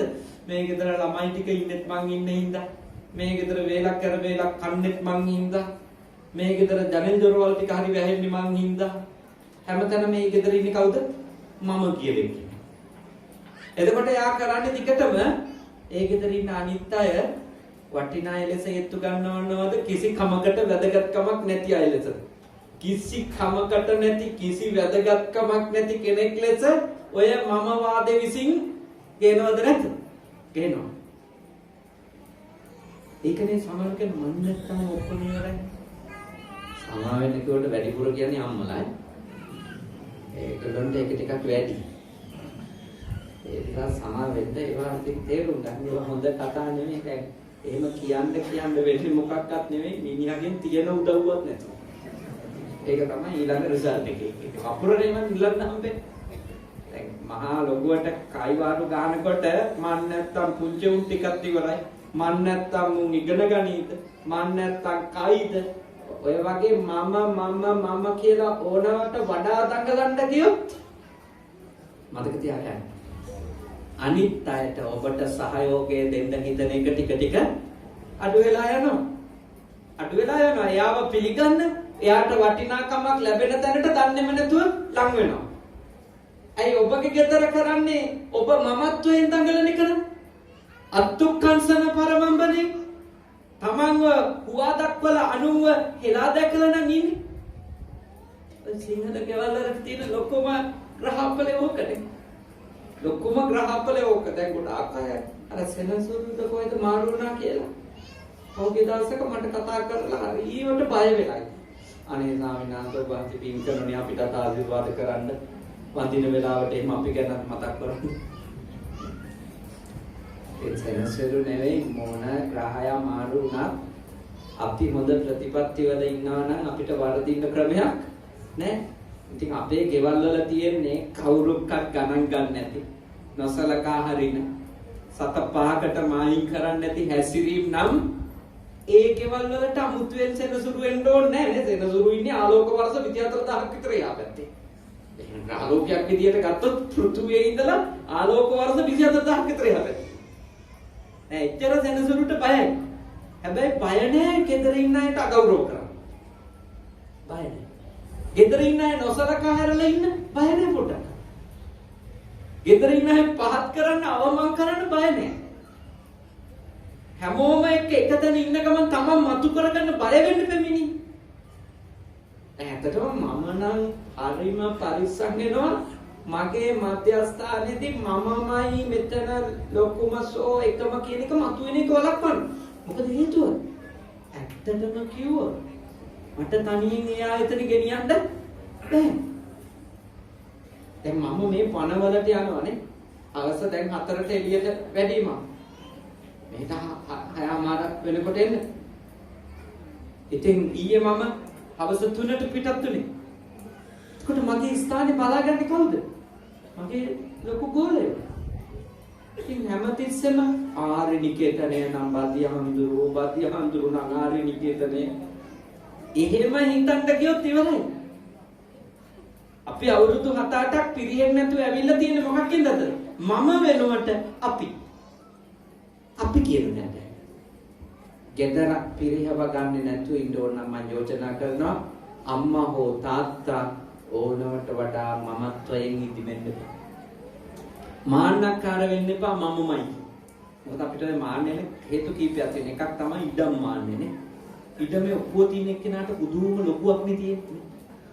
පුදුම ලොකුවක්. මේවා මගේ මොන දේ වුණා කියන්නේ මේවා මගේ බැරි එකෙක් ඉන්නවා නම් ඵලයව මේවා මගේ ඕක කියනකොට හැම ප්‍රශ්නයකදීම ඔබට මිනිස්සෙක් ආදරය කරොත් පුදුම වෙනවා. සන්තෝෂ වෙන්න මේ වෙනකොට වහ ටිකක් අවුවන්නේ නැති එක කියන්නේ. ඕක කිය වද දෙනකොට. එන ද්වේෂෙට එන අසරණකමට කොච්චර වෛරයක් උපදිනවද නේ? එහෙම ඉඩම ගැන කියලා ලොකුකම කතා කරනකොට අනිත් එක්කෙනා තුට්ටු දෙකට දානකොට කොච්චර හිත රිදෙනවද? තව සමානට තියෙන ඉඩම් මාන්නේ නෙමෙයි, සල්ලි මාන්නේ නේ. කාලෙන්දලා ඉන්නේ මගෙන් බව මතක තියාගත්තොත් හොඳයි. එතකොට කිසි කෙනෙක් ඒ ගෙදර අදහසක් පළ කරයිද? නෑ නේ අය බයයිනේ. අරයා කන්න දෙන එක ගැන කියනවා. කියන්නේ යාගේ කැමරට යටත් වෙලා මිනිස්සු ඉන්නවනේ කතා නොකර. පහළුවගේ. මම ඔබට යෝජනා කරනවා. ඒ තමයි මාන්නේ අපිට කරපු විනාශය. මේව තේරුම් ගන්න මේවා හැදිච්ච මිනිස්සු කරන්නේ නැහැ. හැදිච්ච වැදගත් කිසිම මිනිහෙක් සීලාචාර මිනිහෙක් එහෙම හැසිරෙන්නේ නැහැ. කවුරුවක්වත් හරි මාන්නෙන් Taman උසස් කරගෙන අනිත් එක්කෙනා පහත් කරන්නේ වැදගත් අය. Taman දක්වන දායකත්වයේ වටින එකක්. ඒක ගැන අගයක් තියාගන්න. ඒක වෙනම දෙයක්. ඒකම තනුන් පහත් වෙනවා. මම ප්‍රසිද්ධ වෙලා ඉන්න පුළුවන්. ඒක වෙනම කාරණයක්. මම මේ ශාසනය දියුණු කිරීම සම්බන්ධව මගේ දායකත්ව එකක්. හැබැයි ඒක මත පදනම් වෙලා අපේ මේ අවුරුදු 89ක් වැඩ හිටපු ලොකු සායනාංශගේ කාර්යභාරය මගේ වගේද නේ? උන්වහන්සේ මොන දුකක් විඳගෙන මේ ගම ඇතුළේ ඉන්නද? 1920 ගණන් වල උන්වහන්සේ ඉපදිලා තියෙන්නේ. ලංකාව කොච්චර දුෂ්කර ආර්ථික කාලයකද නේ? සුදු ජාතිකව පාලනය කරාදී නේ? එතකොට ඒ වගේ උත්තරමයෝගේ ගාව අපි කවුද නේ? අපි මොනවද මේ ශාසනයට දක්වලා තියෙන දායකත්වය? අපි කොච්චර පොඩ්ඩද කරලා තියෙන්නේ? එහෙනම් ඉතිමෙන්න මහ පොළොව අනතිමානයි. Taman උසස් කරගෙන අනුන් පහත් කරන මිනිස්සුන්ට හරියන්නේ නැහැ. ප්‍රධානම යාලට තියෙන විනාශයට මුල ඒක. මොකද යා අහුම්කම් දෙන්න සූදානම් නැහැ. යා කතා කරන්න කැමති නැහැ. යා සාකච්ඡාවකට කැමති නැහැ. යා වැරද්දක් පිළිගන්න කැමති නැහැ. සමා වෙන්න කියන්න කැමති නැහැ යා. යා කිසිම හොඳ කෙනෙක්ගේ හොඳ දෙයක් අගය කරන්න කැමති නැහැ. මාන්නේ ওই ටික ඔක්කොම නවත්තලා දාන්න. වැරදි පිළිගන්නේ අහන් ඉන්නේ කතා කරන්න කැමති නැහැ. අනිත් එක්කෙනාට කතා කරන්න ඉඩ දෙන්න කැමති නැහැ. සමාව ගන්න කැමති නැහැ. අගේ කරන්න කැමති නැහැ. ඉතින් ඔය ටික නැතුව ගිහි ජීවිතයක් ගෙවන්න පුළුවන්. සමාව ගන්න නැත්තම්, සමාව දෙන්නේ නැත්තම්, මාන්නෙට අගේ කරන්නේ නැත්තම්, ඒ කියන්නේ කාලා රහයි කියන්නේවත් නැත්තම් ඒ ගෙදර උටු යන්නේ ඉතින්. ගෙදර හැමදාම උයන මනුස්සයට ඊළඟ දවසේ උයන්න හිතෙන්න නම් මොකද වෙන්නේ? කන මිනිස්සුගේ පැත්තෙන් අඩුම කැමක රහයි කියලාවත් ඇහෙන්න ඕන. අවසනාවකට මාන්නේ මොකද කළා තියෙන්නේ? මාන්නෙට කට ඇරෙන්නේ ලුණු මදි දවසට. එක්ක ලුණු වැඩි නම් එක්ක තැම්බිලා මදි නම් කට ඇරෙනවා. හොඳ දවසට කාලා ෆෝන් එකක් කනේ ගහම මාරු වෙනවා. මොකද කියන්නේ? කිසි දෙයක් කියන්නේ නැහැ. රහයි කියන්නේත් නැහැ, හොඳයි කියන්නේත් නැහැ, හරි සුවඳයි කියන්නේත් නැහැ. මොකද කියන්නේ? දැන් මට මෙන්න කියලා පසක් දුන්නා. මම එක බලන්දර මොකක් හරි ෂොක්. හොඳයි තියෙනවා. මම දන්නේ හැදුවේ කවුද කියලා. ඒත් ඒක හොඳයි. ඒක හොඳට හදලා යා ඒකට ගොඩක් කැප වෙලා තියෙනවා අද. ඉතින් ඒක එයාට මගේ කෘතඥතාවයෙන් මම ඒක අගය කරනවා කියන්නේ මම ඒකට ස්තුතිවන්ත වෙයි. එතකොටනේ මිනිස්සෙකුට තව දෙයක් කරන්න හිතෙන්නේ. කැපවීමක් කරන්න හිතෙන්නේ. එඳා ඔබ නිවාත ගුණය කියන්නේ මේ අනතිමානී ගුණය හදාගත්තොත් ගොඩක් gedara ප්‍රශ්න විසඳෙනවා. අපිට වැරදිලා තියෙන ප්‍රධාන හේතුව ඇත්ත වශයෙන්ම මානකාරකම. ඊළඟට මමයි එයයි අතර වෙනසක් නැහැ කියලා හිතාගන්න එකනේ. ඒකට කියන්නේ සද්දිස්සමාන. සද්දිස්සමාන මමයි එයයි සමයි. ඒක අපිට නැති ගුණ වලින් අපි ඔළුවේ හදාගන්නවා මටත් එයාගේම ගුණ තියෙනවා. මටත් එයාට තේරිච්ච ටිකම තේරිලා තියෙනවා. මමත් එයා දන්න දේම දන්නවා. සසඳනවා නැති ගුණ තියන අයත් එක්ක ගුණ නැති අය කියලා සසඳගත්තු. ඒවට කියන්නේ සද්දිස්සමාන. එතෙට වැටෙන පිරිහි. තුන්වෙනි එක හීනමාන අරිම බයනක. අරිම බයනක. හීනමාන කියන්නේ තමන් අඩුයි කියලා. තමන් වටින්නේ නැහැ, තමන් දක්ෂ නැහැ, තමන් උසස් නැහැ, තමන් ප්‍රබල නැහැ, තමන් කැතයි. එහෙම හිත යන්නේකෙන් කෙනෙක්ට තමන් ගැන සීමාවක් නැති අඩුතක්සේරුවක් එනවා. ඒක හරි ලෙඩක්. ඒක භයානක මානසික රෝගයක්. ඒ හීනමානය ඇති වුණාම එයා හැම තිස්සෙම ඉන්නේ තරහින්. හරි තරහින්. ඒ තරහත් එක්ක ඊළඟට එන එක තමයි දරුණු ඊර්ෂ්‍යාව. දරුණු ඊර්ෂ්‍යාව කියන හීනමානෙ නේද? ඒ කියන්නේ මම අඩුයි මට නෑ කියලා කියන කෙනාට තියෙන මිනිහෙක්ගේ කිසි දෙයක් උල ගන්න බෑ. කවුරුහත් සතුටින් ඉන්න එකට සතුටු වෙන්න බෑ. ඊනමානේ අර දෙකටම වඩා භයානක. ඒ කියන්නේ සේයමානට වඩා සදිසමානට වඩා අන්තිම භයානක එක තමයි මොකද්ද? හීනමාන. දැන් කවදාකවත් ළමයෙකුට ඒකනේ මම කිව්ව අඩුවක් හරි කියලා දෙනවා නම් පුද්ගලිකව කියලා දෙන්න කියලා. හැබැයි ඒක එයාට ජීවිතේට ගැලවෙන්න බැරි එකක් ලෙස ඔළුවට දාන්න එපා කියලා මම කිව්වා. එයාට වෙනස් වෙන්න පුළුවන් බව කියලා දෙන්න කිව්වා. එයා කර්මකාරයෙක් ලෙස, එයා පව්කාරයෙක් ලෙස කවදාකවත් ඔබේ දරුවාගේ ඔළුවට ඇතුල් කරන්න එපා. මොකද ගොඩාක් ළමයි ඊට පස්සේ ඒක වැළඳ ගන්නවද නැද්ද? වැළඳ ගන්නවා කමක්ම කියද්දි. ඉස්කෝලේ ගුරුවරු ඔක්කොම කියද්දි. ඊළඟට දහම් පාසලට ආවන් එතනත් කිව්වොත් අපෝ අපේ කර්මෙට නෙවුම් කියලා. මොකද වෙන්නේ? ඉස්කෝලේ ළමයාට කියනවා කර්මකාරයෙක්, ගෙදරත් කියනවා කර්මකාරයෙක්, දහම් පාසලෙත් කියනවා කර්මකාරයෙක්. ඒ ළමයා එක බාර ගනීද නැද්ද? අනිවාර්යෙන් බාර ගන්නවා. එතකොට ඒ ළමයා එතනින් එහාටපත් වෙන සියලු නරක තත්ත්වයන්ට ගුරුවරු වගේ කියනවා. දහම් පාසල වගේ කියනවා. අම්මා තාත්තා වගේ කියනවා. මොකද එතනින් පස්සේ ඇති වෙන්නේ තෘප්තිමත් සතුටු සෝමනස සාගත මනස නෙමෙයි. ද්වේෂය, ක්‍රෝධය, වෛරය, අනිත් මිනිස්සු සතුටින් ඉන්න එකට එරෙහි දරුණු කටෝර හැඟීම් ඒක තමයි ඇති වෙන්නේ. එවනේ ගොඩාක් අයගේ ජීවිතෙන් නැති කරලා තියෙන ගුරුවරු දෙමව්පියෝ ඒ තැන් වලින්ම තමයි ඇත්තට මේ සංසාරේ ඉඳලා සංසාරේ කරපු කර්ම වලින් විනාශ වෙච්ච අය ඉන්නේ සල්පේ. බහුතරයක් විනාශ කරලා තියෙන සමාජ විසින්. ඒක තමයි අර්ථය.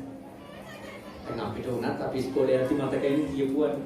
ඉස්කෝලේ අපි පන්තිවල ඉන්නකොට දැන් පන්තියේ මුල්ම පේලි දෙක තමයි හැමදාම ප්‍රශංසා ලබන්නේ. මුල් පේලි දෙකේ හැමදාම ඉන්නේ එකම කට්ටියක්. ඒගොල්ලෝ ටීචර්ස්ලාගේ ළමයි, ගමේ කඩපලේ මුදලාලිලාගේ ළමයි ඕම කට්ටිය තමයි. මේ අපේ මාමෙම දන්නා අපේ ගම්වල ඉස්කෝලවල ඒ අර ටිකක් යමක් කමක් තියෙන මේ කට්ටියගේ ළමයි තමයි මුල් පේලි දෙකේ. ඊළඟ පේලි දෙකේ ඉන්න ළමයිට ජීවිතේට ප්‍රශංසාවක් නැහැ සැකෙන් තමයි. මේගොල්ලෝ නම් උඩට එයි කියලා කියන්නේ ඉස්සරහ පේලි. තැනකට යයි අපෙත් නම ගෙනියයි ඔහොම කීකේ ප්‍රශංසා කරනවා. තුන්වෙනි හතරවෙනි පේලි ඉන්න ළමයිට කියන්නේ කියන්න බෑ. සමහර විට උත්සාහ කරු පුළුවන් වෙයි සැකින් කතා කරන්න. ඊළඟට පස්වෙනි හයවෙනි පේලියනේ අන්තිම පේලි දෙකේ ළමයින්ට කියන්නේ මුන් නම් ජීවිතේට හැදෙන්නේ නැහැ.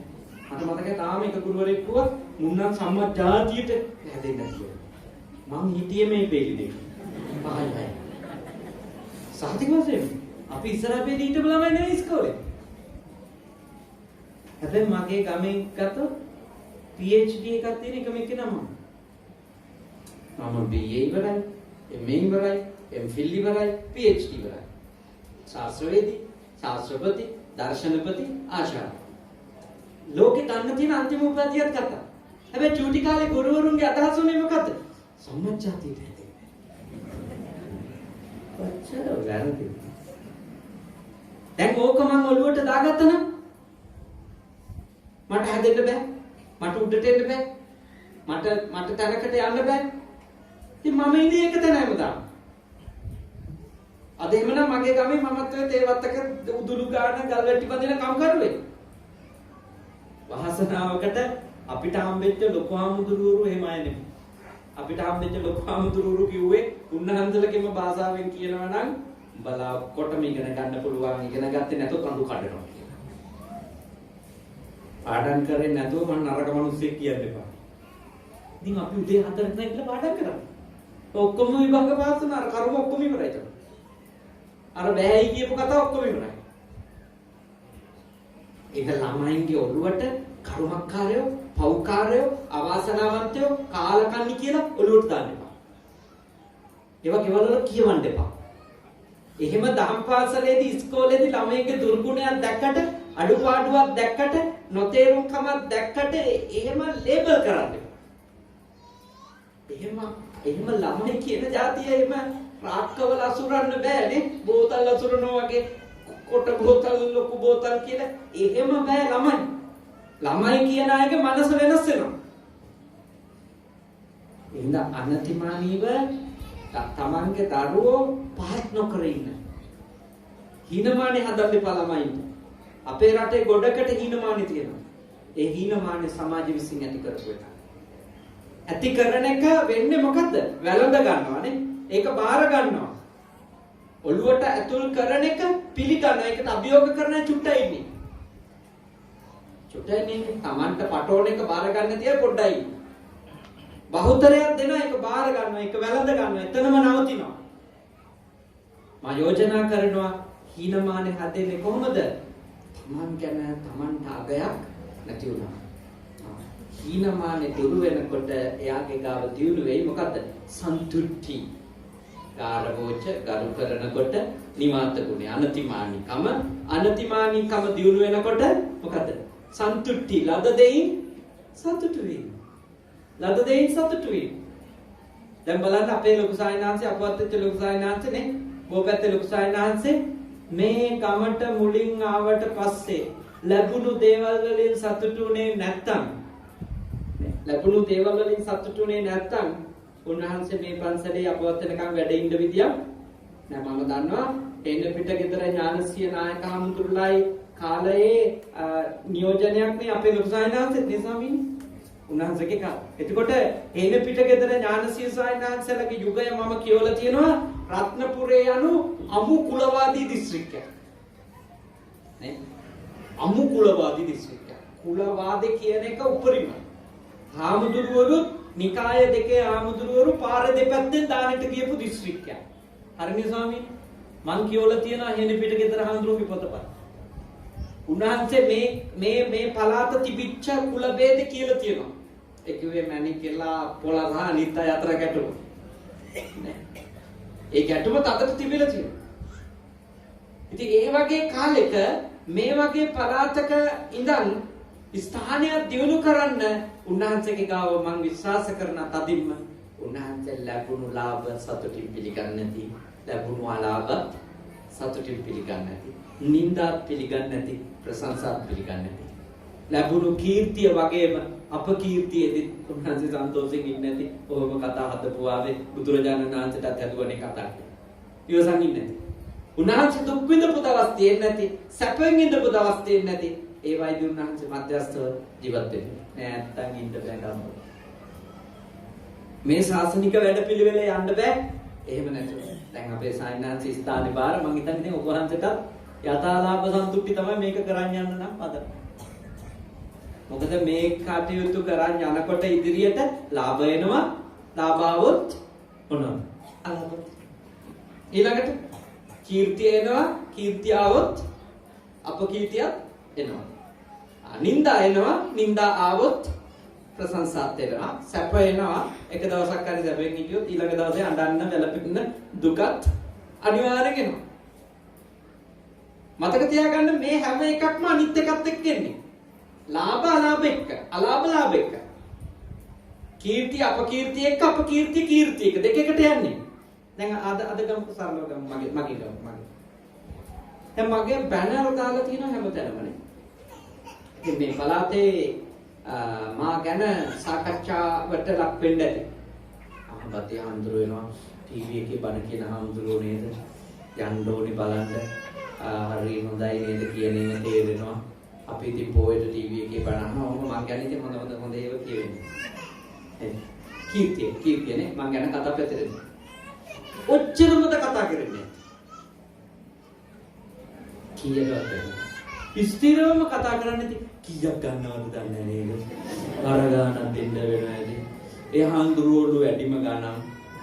සවුන්ඩ් සෙටප් එකකුත් අරන් වෙනවලු.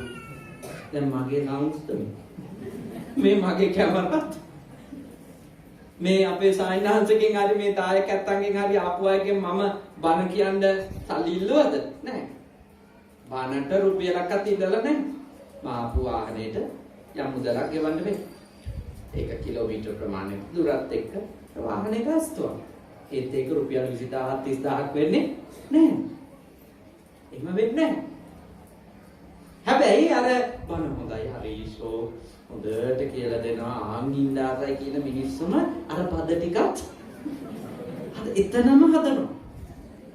ඒ කියන්නේ කීර්තිය આવොත් අපි ස්වාමීනි අපකීර්තිය එනවා. හොඳ කිව්වොත් නරක තමයි. හොඳ නැති නරකකුත් නැහැ නරක නැති හොඳකුත් නැහැ. යථාලාභ සන්තුට්ටි දෙකම සතුටින් දැන් මම දෙකම කතා කරන්නේ hina වෙවි. මිනිස්සුගේ ප්‍රශංසා ගැනත් මම hina වෙවි කතා කරනවා. මිනිස්සු මට හදන පද ගැනත් මම hina වෙවි කතා කරනවා. මොකද ඔය ගොඩක් ප්‍රශංසා කරන මිනිස්සු එක දවසක් මාව ඇසුරු කරලා නැහැ. ඒ මිනිස්සු මගේ ඇත්ත පොඩ්ඩක් අදන්නේ නැහැ. මේ ප්‍රශංසා කරනවා. ටීවී එකෙන් බලලා ප්‍රශංසා කරනවා. ඔය වගේ පද හදන මිනිස්සු එක දවසක්වත් මාව ඇසුරු කරලත් නැහැ. එක බණකටවත් මාව ගෙන්නවලත් නැහැ. මාව බණට ගෙන්නවක ආමුදුරුව බය නැතුව මාව ගෙන්නවන. මොකද උන්වහන්සේ දන්නවා මම බිල් දාන්නේ නැහැ කියලා. මේ බණ මගේ බිස්නස් නෙවෙයි කියලා සායනහන්සේ දන්නවා. ඒ සායනහන්සේ හැමදාම කොහොම හරි අපේ මේ මාමත් අල්ලගෙන බණ වලට අවුරුද්දකට දිනයක් දෙකක් කොහොම හරි ඉල්ල ගන්නවා. ඒ මොකද ඒ දන්නේ කෙනා එක දවසක්වත් ඇසුරු නොකරපු මිනිස්සු හදන පද ගැන කලබල වෙන්න එපා. කරන ප්‍රශංසා ගැන කලබල වෙන්නත් එපා. ඒ ඔක්කොම මතු පිටි. ඒ ඔක්කොම ඕගොල්ලන්ටත් හරි වැදගත් මේක. ඔයගොල්ලෝ සංවිධානයන්නේ. ඔයගොල්ලෝ මේවා කරනකොට ප්‍රශංසා කරනවා ඇති. ඒ වගේම ඊළඟට ඔයගොල්ලෝ ගැන සැකනුත් කතා කරන්න පුළුවන්. ඕවයින් හම්බ වෙනේවට මොනවද දන්නේ කරන්නේ. බැනර් ගහන ගමන් මුන් අඩියකුත් ගැහුවද දන්නේ නැහැ. කියන්න බෑ මම. මේ පාරේකකුත් තියෙන නිසා දැක් කරන්නේ. ඒ නිසා හොඳට මේවා තේරුම් අරන් වැඩ කරන් යන්න නේ. තේරුම් අරන් වැඩ කරන් යන්න. වැඩ කළොත් පිඟම් හේතුව පිඟම් බිඳෙන්න පුළුවන්. පිංගම් විදෙන්න පුළුවන්. නිකම්ම නිකන් ගස්වලට පිස්සෙක්ක පොල්ලකින් ගහන්නේ නැත. පිස්සෙක් හරි ගලකින් පොල්ලකින් ගැහුවොත් ගහන්නේ ගෙඩි ටිකක් තියෙන ගහකට. ඒ නිසා හැම තිස්සෙම Tamanට නිඳායි අපහාසෙයි අපකීර්තියයි ඒත් එක්කම හිතන්න ඕනේ නැති අපිට සංසාර ලැබෙනවා. අපිට කොච්චර මිනිස්සු හොඳයි කියනවා ඉතින් කෙනෙක් දෙන්නේ බැන්නා මොකද වෙන්නේ? දැන් අපිට ටිකක් කන්ට්‍රෝල් වෙනවා. ඕනවට වඩා අපිට දේවල් හොඳ විතරක් මහන්න ලැබුණොත් අපි ටිකක් නරක වෙයිද නැද්ද? නරක ටිකටම හොඳ විතරක් ආව මිනිස්සු නරක වෙනවා. ඒක හරියට මේ වගේ. ඒ කියන්නේ එක කාලයක්වත් සෙනසුරු වෙන්නේ නැතුව දිගටම සිකුරුවවොත් කොහොමද වෙන්නේ? අපේ ඉඳි උපන්දා ඉඳලා මම සිකුරු ලැබුවා. මිනිහ විනාශ වෙන්නේ නැතද? ඒ නිසා හැම මිනිහටම සිකුරු දෙන දුරු අඟහරු කේතු රාහු ඔක්කොම එන එක. ඕයි ඔක්කොම එනකොට අපි ලාභයට මුණ දෙන්නත් අලාභයට මුණ දෙන්නත් කීර්තියට මුණ දෙන්නත් අපකීර්තියට මුණ දෙන්නත් සැපයට මුණ දෙන්නත් දුකට මුණ දෙන්නත් අපි ශක්තිමත් වෙනවා. ඒ නිසා ලැබෙන ඕනෙම දෙයක් ගැන සතුටු වෙන්න. ඔබ හිතින් ඕනම දෙයක් ගැන සන්තෝෂ වෙන්නේ කොහොමද? පාඩු වුණාම. පාඩු වුණාම ඉගෙන ගන්න ලැබෙන දේවල් ලාභ කාලෙට ඉගෙන ගන්නවා. දේවල් තියනකොට ඉගෙන ගන්න දේවල් නෙවෙයි දේවල් නැති වුණාම ඉගෙන ගන්නවා. හොඳට බලන්න. ඔබට හොඳට සල්ලි තියනකොට ඔබට මිනිස්සු අඳුන ගන්න හරි දුෂ්කරයි. මොකද සල්ලි තියනකොට බලය තියනකොට ඔබ වටා මිනිස්සු රැස් කරනවද නැද්ද? රැස් කරනවා. බින්දුවට වැටුනම තමයි ඉන්නේ උන් ගන්න හරි හොයාගන්න. එතකොට තමයි ගොඩාක් අයට දෙන්නේ ගෙදරේ උන් විතරයි ඉන්නේ. සල්ලි තියෙන කාලෙත් නිකන් ගෙදරේ උන් තමයි පෙන්වන්න බැරි අපිට. බලය තියෙන කට්ටියට සල්ලි තියෙන කට්ටියට ගෙදර අය හරි සත පහකට වටින්නේ නැනේ ගොඩක් අයට. ඒගොල්ලන්ට යාළුවෝ වැදගත් නෑ, දෑයෝ වැදගත්, එළියේ සමාජයේ ප්‍රසිද්ධිය, පාටිස් නේද? ඕනේ හරි ලොකු. ගෙදර ඉන්න මිනිස්සුන්ට බඩගිනිද කියලා තාන්නේ. ගෙදර ඉන්න මිනිස්සුන්ට මහන්සිද කියලා තාන්නේ. දැස්ස දවසට තමයි තේරෙන්නේ පොල් සම්බෝලයි බතු තම්බල දෙන්න හරි ඉන්නේ කවුද? ගෙදර මිනිස්සු. ඒ නිසා අලාභ ආවොත් අවබෝධ වෙන දේවල් වලට ස්තුතිවන්ත වෙන්න. අලාභ ආවමයි ඒව අවබෝධ වෙන්නේ. නැත්තම් නම් තේරෙන්නේ නැහැ. ඒ නිසා ලාභෙත් ස්තුති කරන්න දෙයක් තියෙනවා, අලාභෙත් ස්තුති කරන්න දෙයක් තියෙනවා. ඒක සතුට වෙන්න දෙයක්. කිසිම සිද්ධියක් අන්තිම නරක වුණා. සිද්ධිය අන්තිම නරක වුණා. ඒක නිමා වෙන්නේ අන්තිමටම අපිට සතුට වෙන්න පුළුවන් දෙයක් ඉතුරු කරලා. ඒක ස්තුති කියන දෙයක් ඉතුරු කරලා ඉවරයි.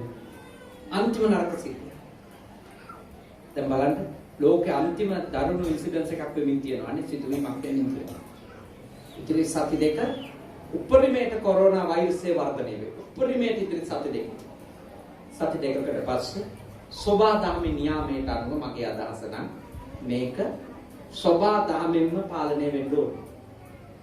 මේකට බේත් කෙවුවා නැත්නම් අති වේගෙන් පාලනය වෙන්න වේගෙන් පැතිරෙන ප්‍රමාණය ඉතිරි දවස් 14 ඇතුළත අනිවාර්යයෙන්ම පාලනය වෙනවා. ඒක තමයි සිස්ටම් එක. එන ඕනම එකක් මේ සෝබා දහමේ නියාමේ වේගෙන් යන වෙලාවක් තියෙනවා. දැන් ඒක ආරම්භ වෙලා දැන් මුළු ලෝකෙ පුරාම හැමතැනින්ම නිවුස් එනවා. ඉදිරි සති දෙකේ මේකයි. හැබැයි මතක තියාගන්න.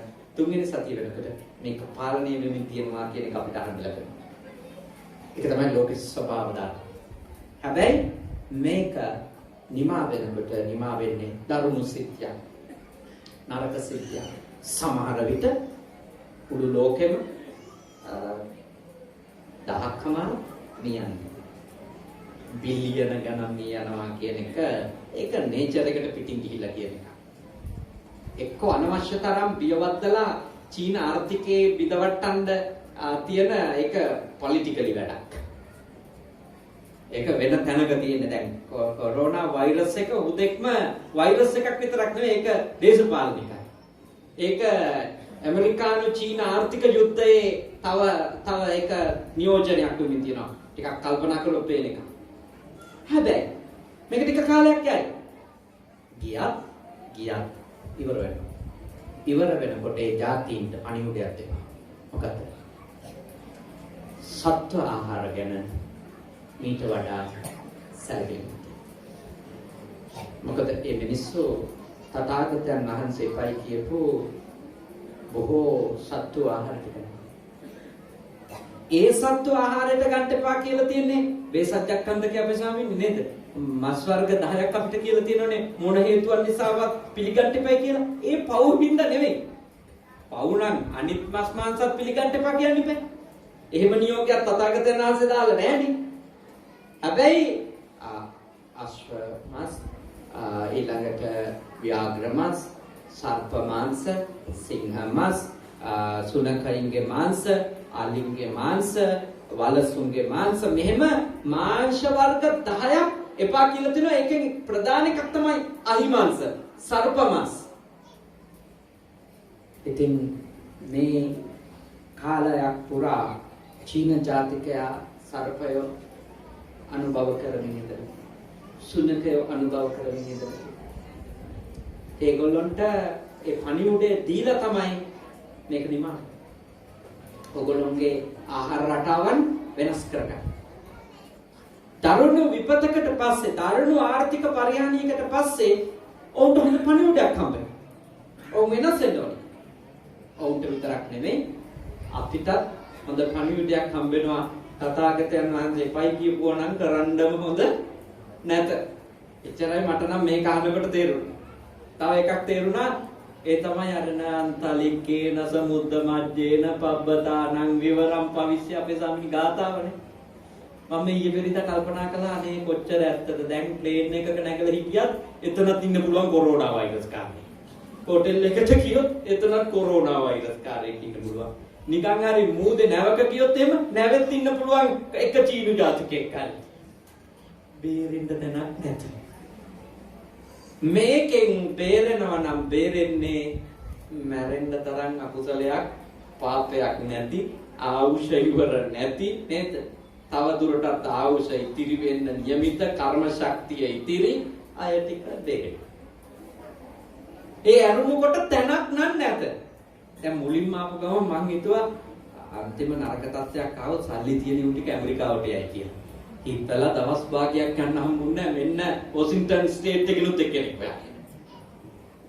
ඒ කියන්නේ තැනක් නැහැ හැංගෙන්න. ඒකේ මරණයෙන් හැංගෙන්න තැනක් නැහැ. තථාගතයන් වහන්සේ හරියටම හරි. මට නම් තථාගතයන් වහන්සේ ගැන තිබිච්ච ගෞරවය තව ප්‍රකෝටි ගුණයකින් වැඩි වුණා මේක දැක්කම. මේක විපතක්. මම හිතේ විපත ඇතුලේ දකින්න සැපත විතරයි.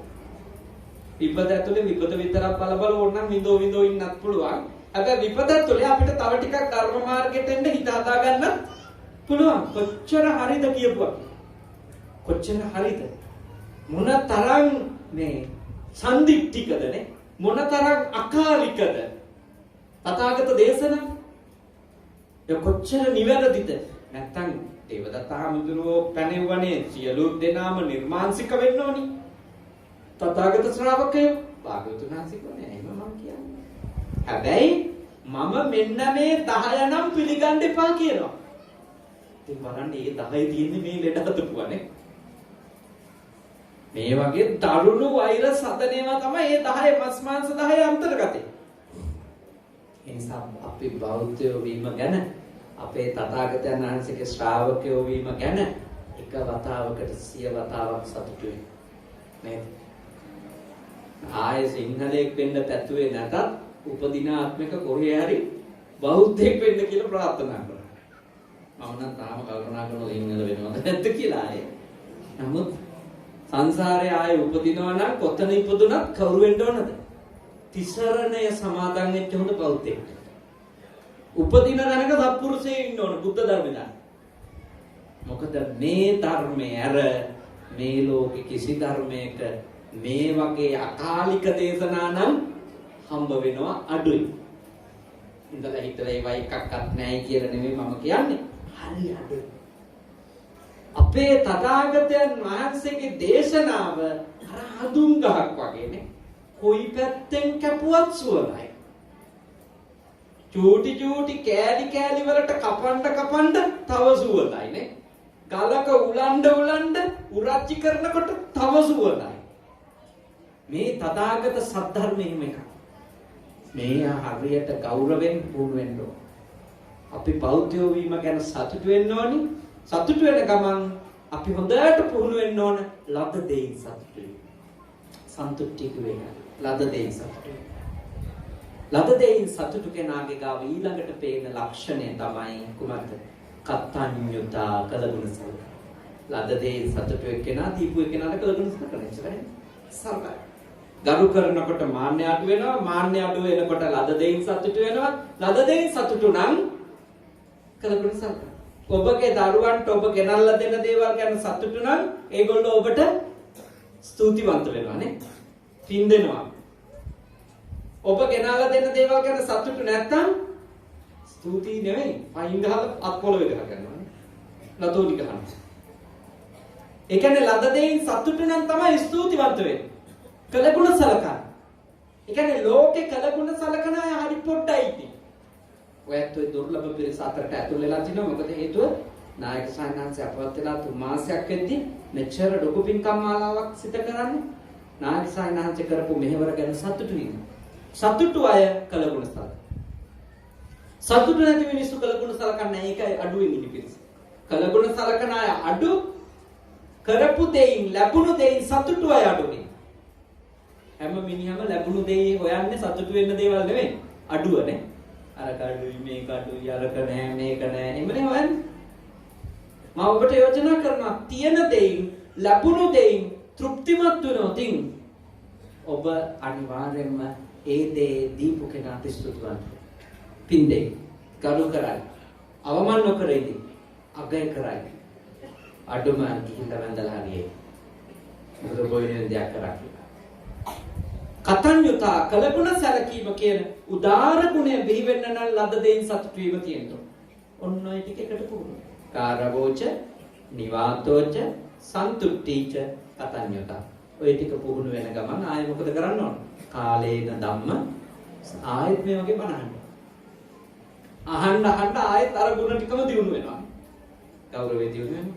අනතිමානිකම දියුණු වෙනවා. ඊළඟට ලද දෙයින් සතුටු වෙනවා. කලගුණ සලකනවා. මොකද ධර්මය අහන එක්කෙනා තව තවත් ඒ මාර්ගයටම ඇතුල් වෙනවා. එක ටිකක් සම්බන්ධයි. ගරු කරනකොට මාන්නය අඩු වෙනවා. මාන්නය අඩු කරනකොට ගරු කරනවා.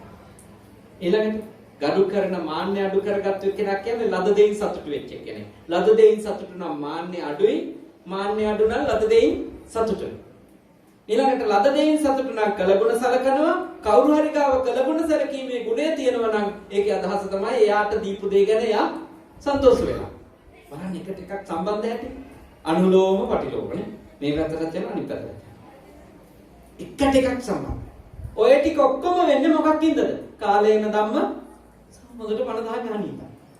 බණ දහම් ගන්නකොට ආපහු බුද්ධ ගෞරවය, ධර්ම ගෞරවය, ශික්ෂා ගෞරවය. ආයෙත් ඒ ගෞරවත්වයට එක්ක එනකොට අනතිමානිකම. ලද දෙයින් සතුටු වීම. කොච්චර උදාරද? ඒ සමය පුහුණු කරගන්න. ඊටම ශ්‍රද්ධාවෙන් ඔබ මේ ධර්ම සංකල්ප ශ්‍රවණය කළා බොහොම ඕනකමින් පැයකට අධික වේලාවක්. ඉතින් අපේ මේ ගමේ පින්වත් දරුවෝ, දහම් පාසලේ දරුවෝ, ඒ වගේම අපේ දහම් පාසලේ ගුරු මෑණිවරු පියවරු පන්සලේ ස්වාමීන් වහන්සේලාත් එක්ක එකතු වෙලා උදාර වැඩසටහනක් සංවිධානය කරනවා පෙබරවාරි 1 වෙනිදා සෙනසුරාදා. ඒ තමයි රත්නපුර මේ දිස්ත්‍රික්කයේ තියෙන මේ ආයුර්වේද රෝගවලට නේ අවශ්‍ය කරන ඖෂධ පැලින්ද.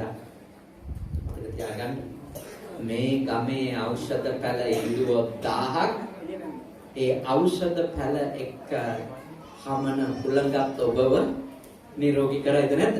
නිරෝගී කරයි. මේ ගම පුරාම ඖෂධීය ශාකයකින් සැකසිච්ච ඔක්සිජන් නේ ඖෂධීය ශාක වලින් සැකසිච්ච ඔක්සිජන් මේ ගම පුරා පැතිරෙනවා.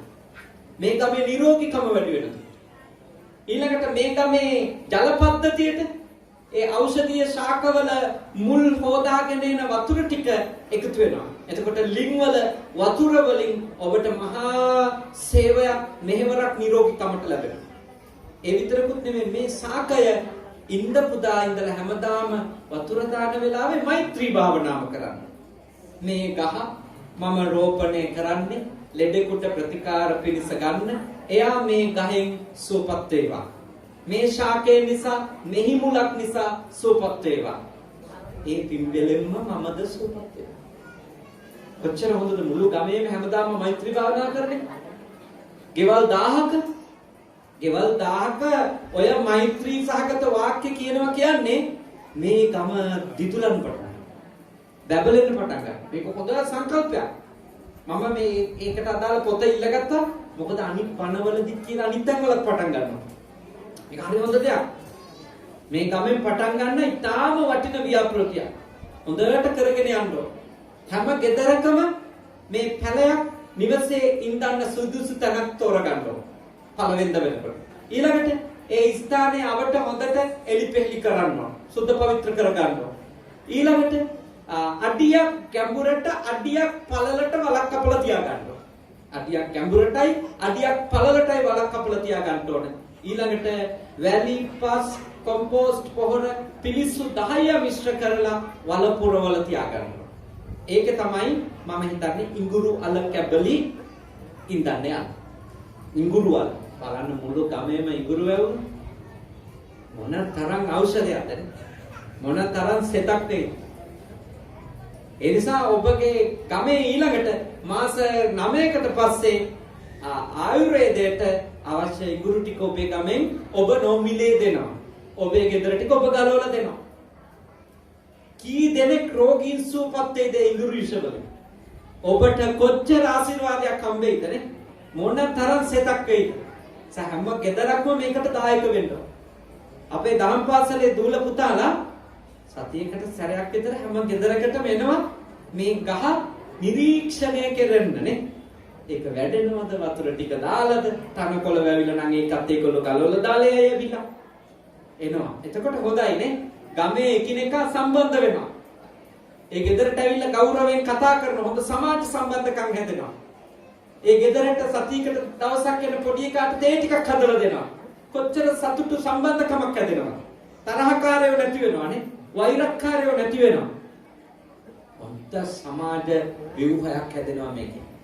එතන හැම ගෙදරකම මේකට අදාළ ස්ථානයක් මෙහි පිටෝල තියෙනවා. අද ඒ කැමැති ලබා දෙන හට් එකක් සූදානම් කරලා තියෙනවා. විස්තර ලබා ගන්න හැමෝම ලබා ගන්න.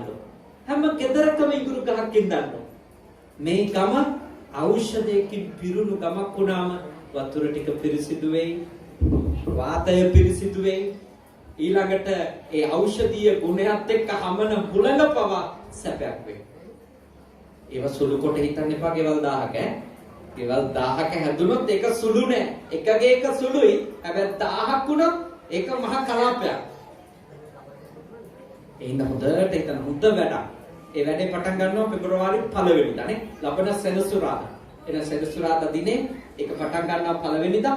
ඒකට හොඳට දායක වෙන්න ඕනේ. ඒකත් මතක් කරන ගමන් අද දවසේ ඊටාම ශ්‍රද්ධාවෙන් අති විශාල පිරිසක් එක්රොක් වෙලා පූජනීය නාගොඩ ශාන්ත සායනාංශගේ මඟ පෙන්වීම අනෙක් පන්සලේ උන්වහන්සේගේ සහෝදර සායනාංශේ ලොකු හමුදුරු උන්වහන්සේලාගේ ආශිර්වාදය මඟ පෙන්වීම ඇතුව අපේ මම කියන්නේ ඇලපාත හමුදුරු කියලා අපේ හාමුදුරුවන්ට ඇලපාත හමුදුරුවන්ගේ දායකත්වය සහභාගීත්වය අනෙක් පඬිත හමුදුරුවරු පොඩි හමුදුරුවරු කවුරු සහ සම්බන්ධ වෙලා ලස්සන පින්කමක් කරගත්තා. විශාල පිරිසක් මේ උතුම් පින් කටයුත්ත සඳහා සහසම්බන්ධ වුණා. කවුරුත් හොඳට බණ ඇහුවා. අද මේ සංවිධානයේට සිංහ සහෝදරත්ව පදනමට ඉතාම සතුටු වෙන්න පුළුවන් හොඳ පින්කමක්, ඵලදායී පින්කමක්, වැඩදායී පින්කමක් ඔබලාගේ දායකත්වයෙන්, වෙහෙසෙන්, මහන්සියෙන්, ධනයෙන්, ශ්‍රමයෙන් සිද්ධ කරා කියලා සතුටු වෙන ගමන් රැස් කරගත්ත සියලුම පින් කුසල් අපවත් වී වදාළ අතිපූජනීය බෝපැත්තේ සිරි රේවත අපේ නායක ස්වාමීන්ද්‍රයාණන් වහන්සේට උන්වහන්සේට අප උපස්ථාන කරලා මිය ගියපු හතර පෙරුවේ දායක කාරකාදීන්ට මේ පින් අත්වේවා, සුවපත් වෙත්වා, සපවත් වෙත්වා, දුකින් මිදෙත්වා, උතුම් අමා මහ නිර්වාණ ධර්මයේම කැමැති බෝධියකින් ඊ타ම ඉක්මන් භවයකදී සලසා ගනිත්වා. සාදු සාදු සාදු. අපි ගාථාව සජ්ජායනා කරමු. ඉදම්මේ ඥාතේනං හෝතු සුඛිතා හොන්තු. ඉදම්මේ ඥාතේනං හෝතු සුඛිතා හොන්තු ඥාතයෝ. ඉදම්මේ ඥාතේනං හෝතු සුඛිතා හොන්තු ඥාතයෝ. දෙවියෝ පින්වත් කර ගනිත්වා දෙවියන්ගේ ආශිර්වාදය ආරක්ෂාව බැල්ම ශක්තිය පරම පූජනීය වර්තමාන විහාරාධීශර සායින් වහන්සේ ඇතුළු පූජනීය මහා සංඝ රත්නයට ඒ වගේම සිංහ ශක්ති සහෝදරත්ව සංවිධානය ඇතුළු කොට ඒ සියලු සමාජිකයින්ටත් ඒ පවුල් වල ඇත්තන්ටත් උදව් උපකාර කරන ව්‍යාපාරික බවතුන්ටත් බණ අහන්ට ආපු බණ පින්කමට උදව් කරපු ලේදම් දීපු ඒ පින්කම් සංවිධානය කරපු හැම දෙනාටම මේ පන්සලටත් මේ ගමටත් මේ රටටත් ලෝකයටත් සියලු දෙවියන්ගේ ආශිර්වාද වේවා මේ වසංගත රෝග ආදීන් සියලු ජනතාව ලෝකවාසීන් ආරක්ෂා වෙත්වා සුමන සමන් දෙවියන්ගේ ආශිර්වාදය සියලු ලෝකවාසීන්ට ලංකාවාසීන්ට ලැබේවා විශේෂයෙන්ම ලෝකෙ පුරාම රටේ වෛද්‍යවරු තමන්ගේ ජීවිත අනතුරු නොතකා හෙද කාර්ය මණ්ඩල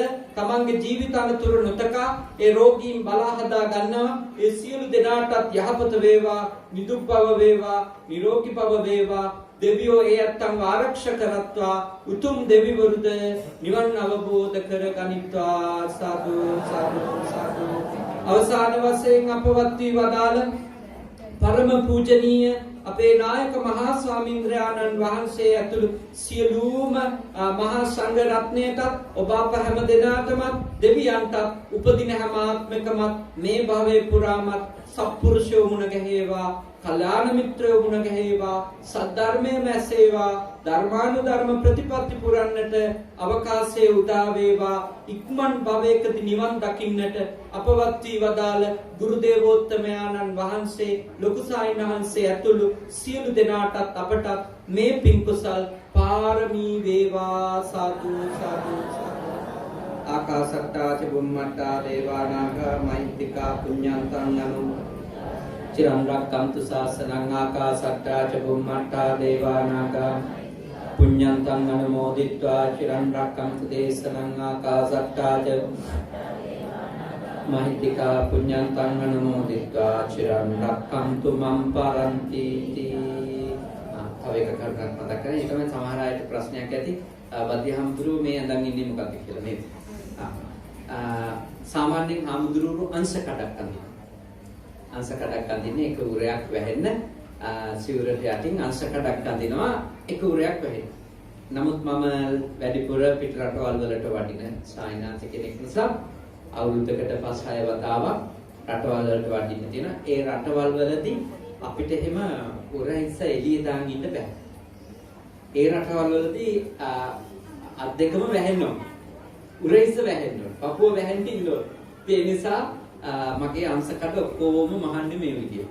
ඒ නිසා තමයි මේ විදියට ඇඳලා ඉන්නේ. එහෙම නැතුව 아무තු දෙයක් නෙමෙයි. මාර්ගඵලයක් එහෙම ලබලා නෙමෙයි. නේද? ඒකට තාම උත්සාහ කරනවා. ඒ නැත්නම් ඒක 아무තු දෙයක් ලෙස ගන්න එපා. මම වැඩිපුර පිට රට වඩින නිසා අංශකඩ ඉතින් දෙකක් මහන්න ඕනේ නැහැ. එකක් තිබුණාම පාවිච්චි කරන්න ලේසි නිසා තමයි මේ විදියට. හොඳයි දරුවන් සහ එනම් වන්දනා කරගන්න. අපි හරි ගාථාව සජ්ජායනා කරමු. अभिवादन शीलिस निච්ඡං වද්දාපචායනෝ චත්තාරෝ ධම්මා ආයුවන්නෝ සුඛං බලං ආයුරාෝග්‍ය සම්පatti සග්ග සම්පatti අතෝ නිබ්බාන සම්පatti විනාතේ සමිච්ඡතු හැමෝටම තුනුරුවන් සරණින් යහපතක් වේවා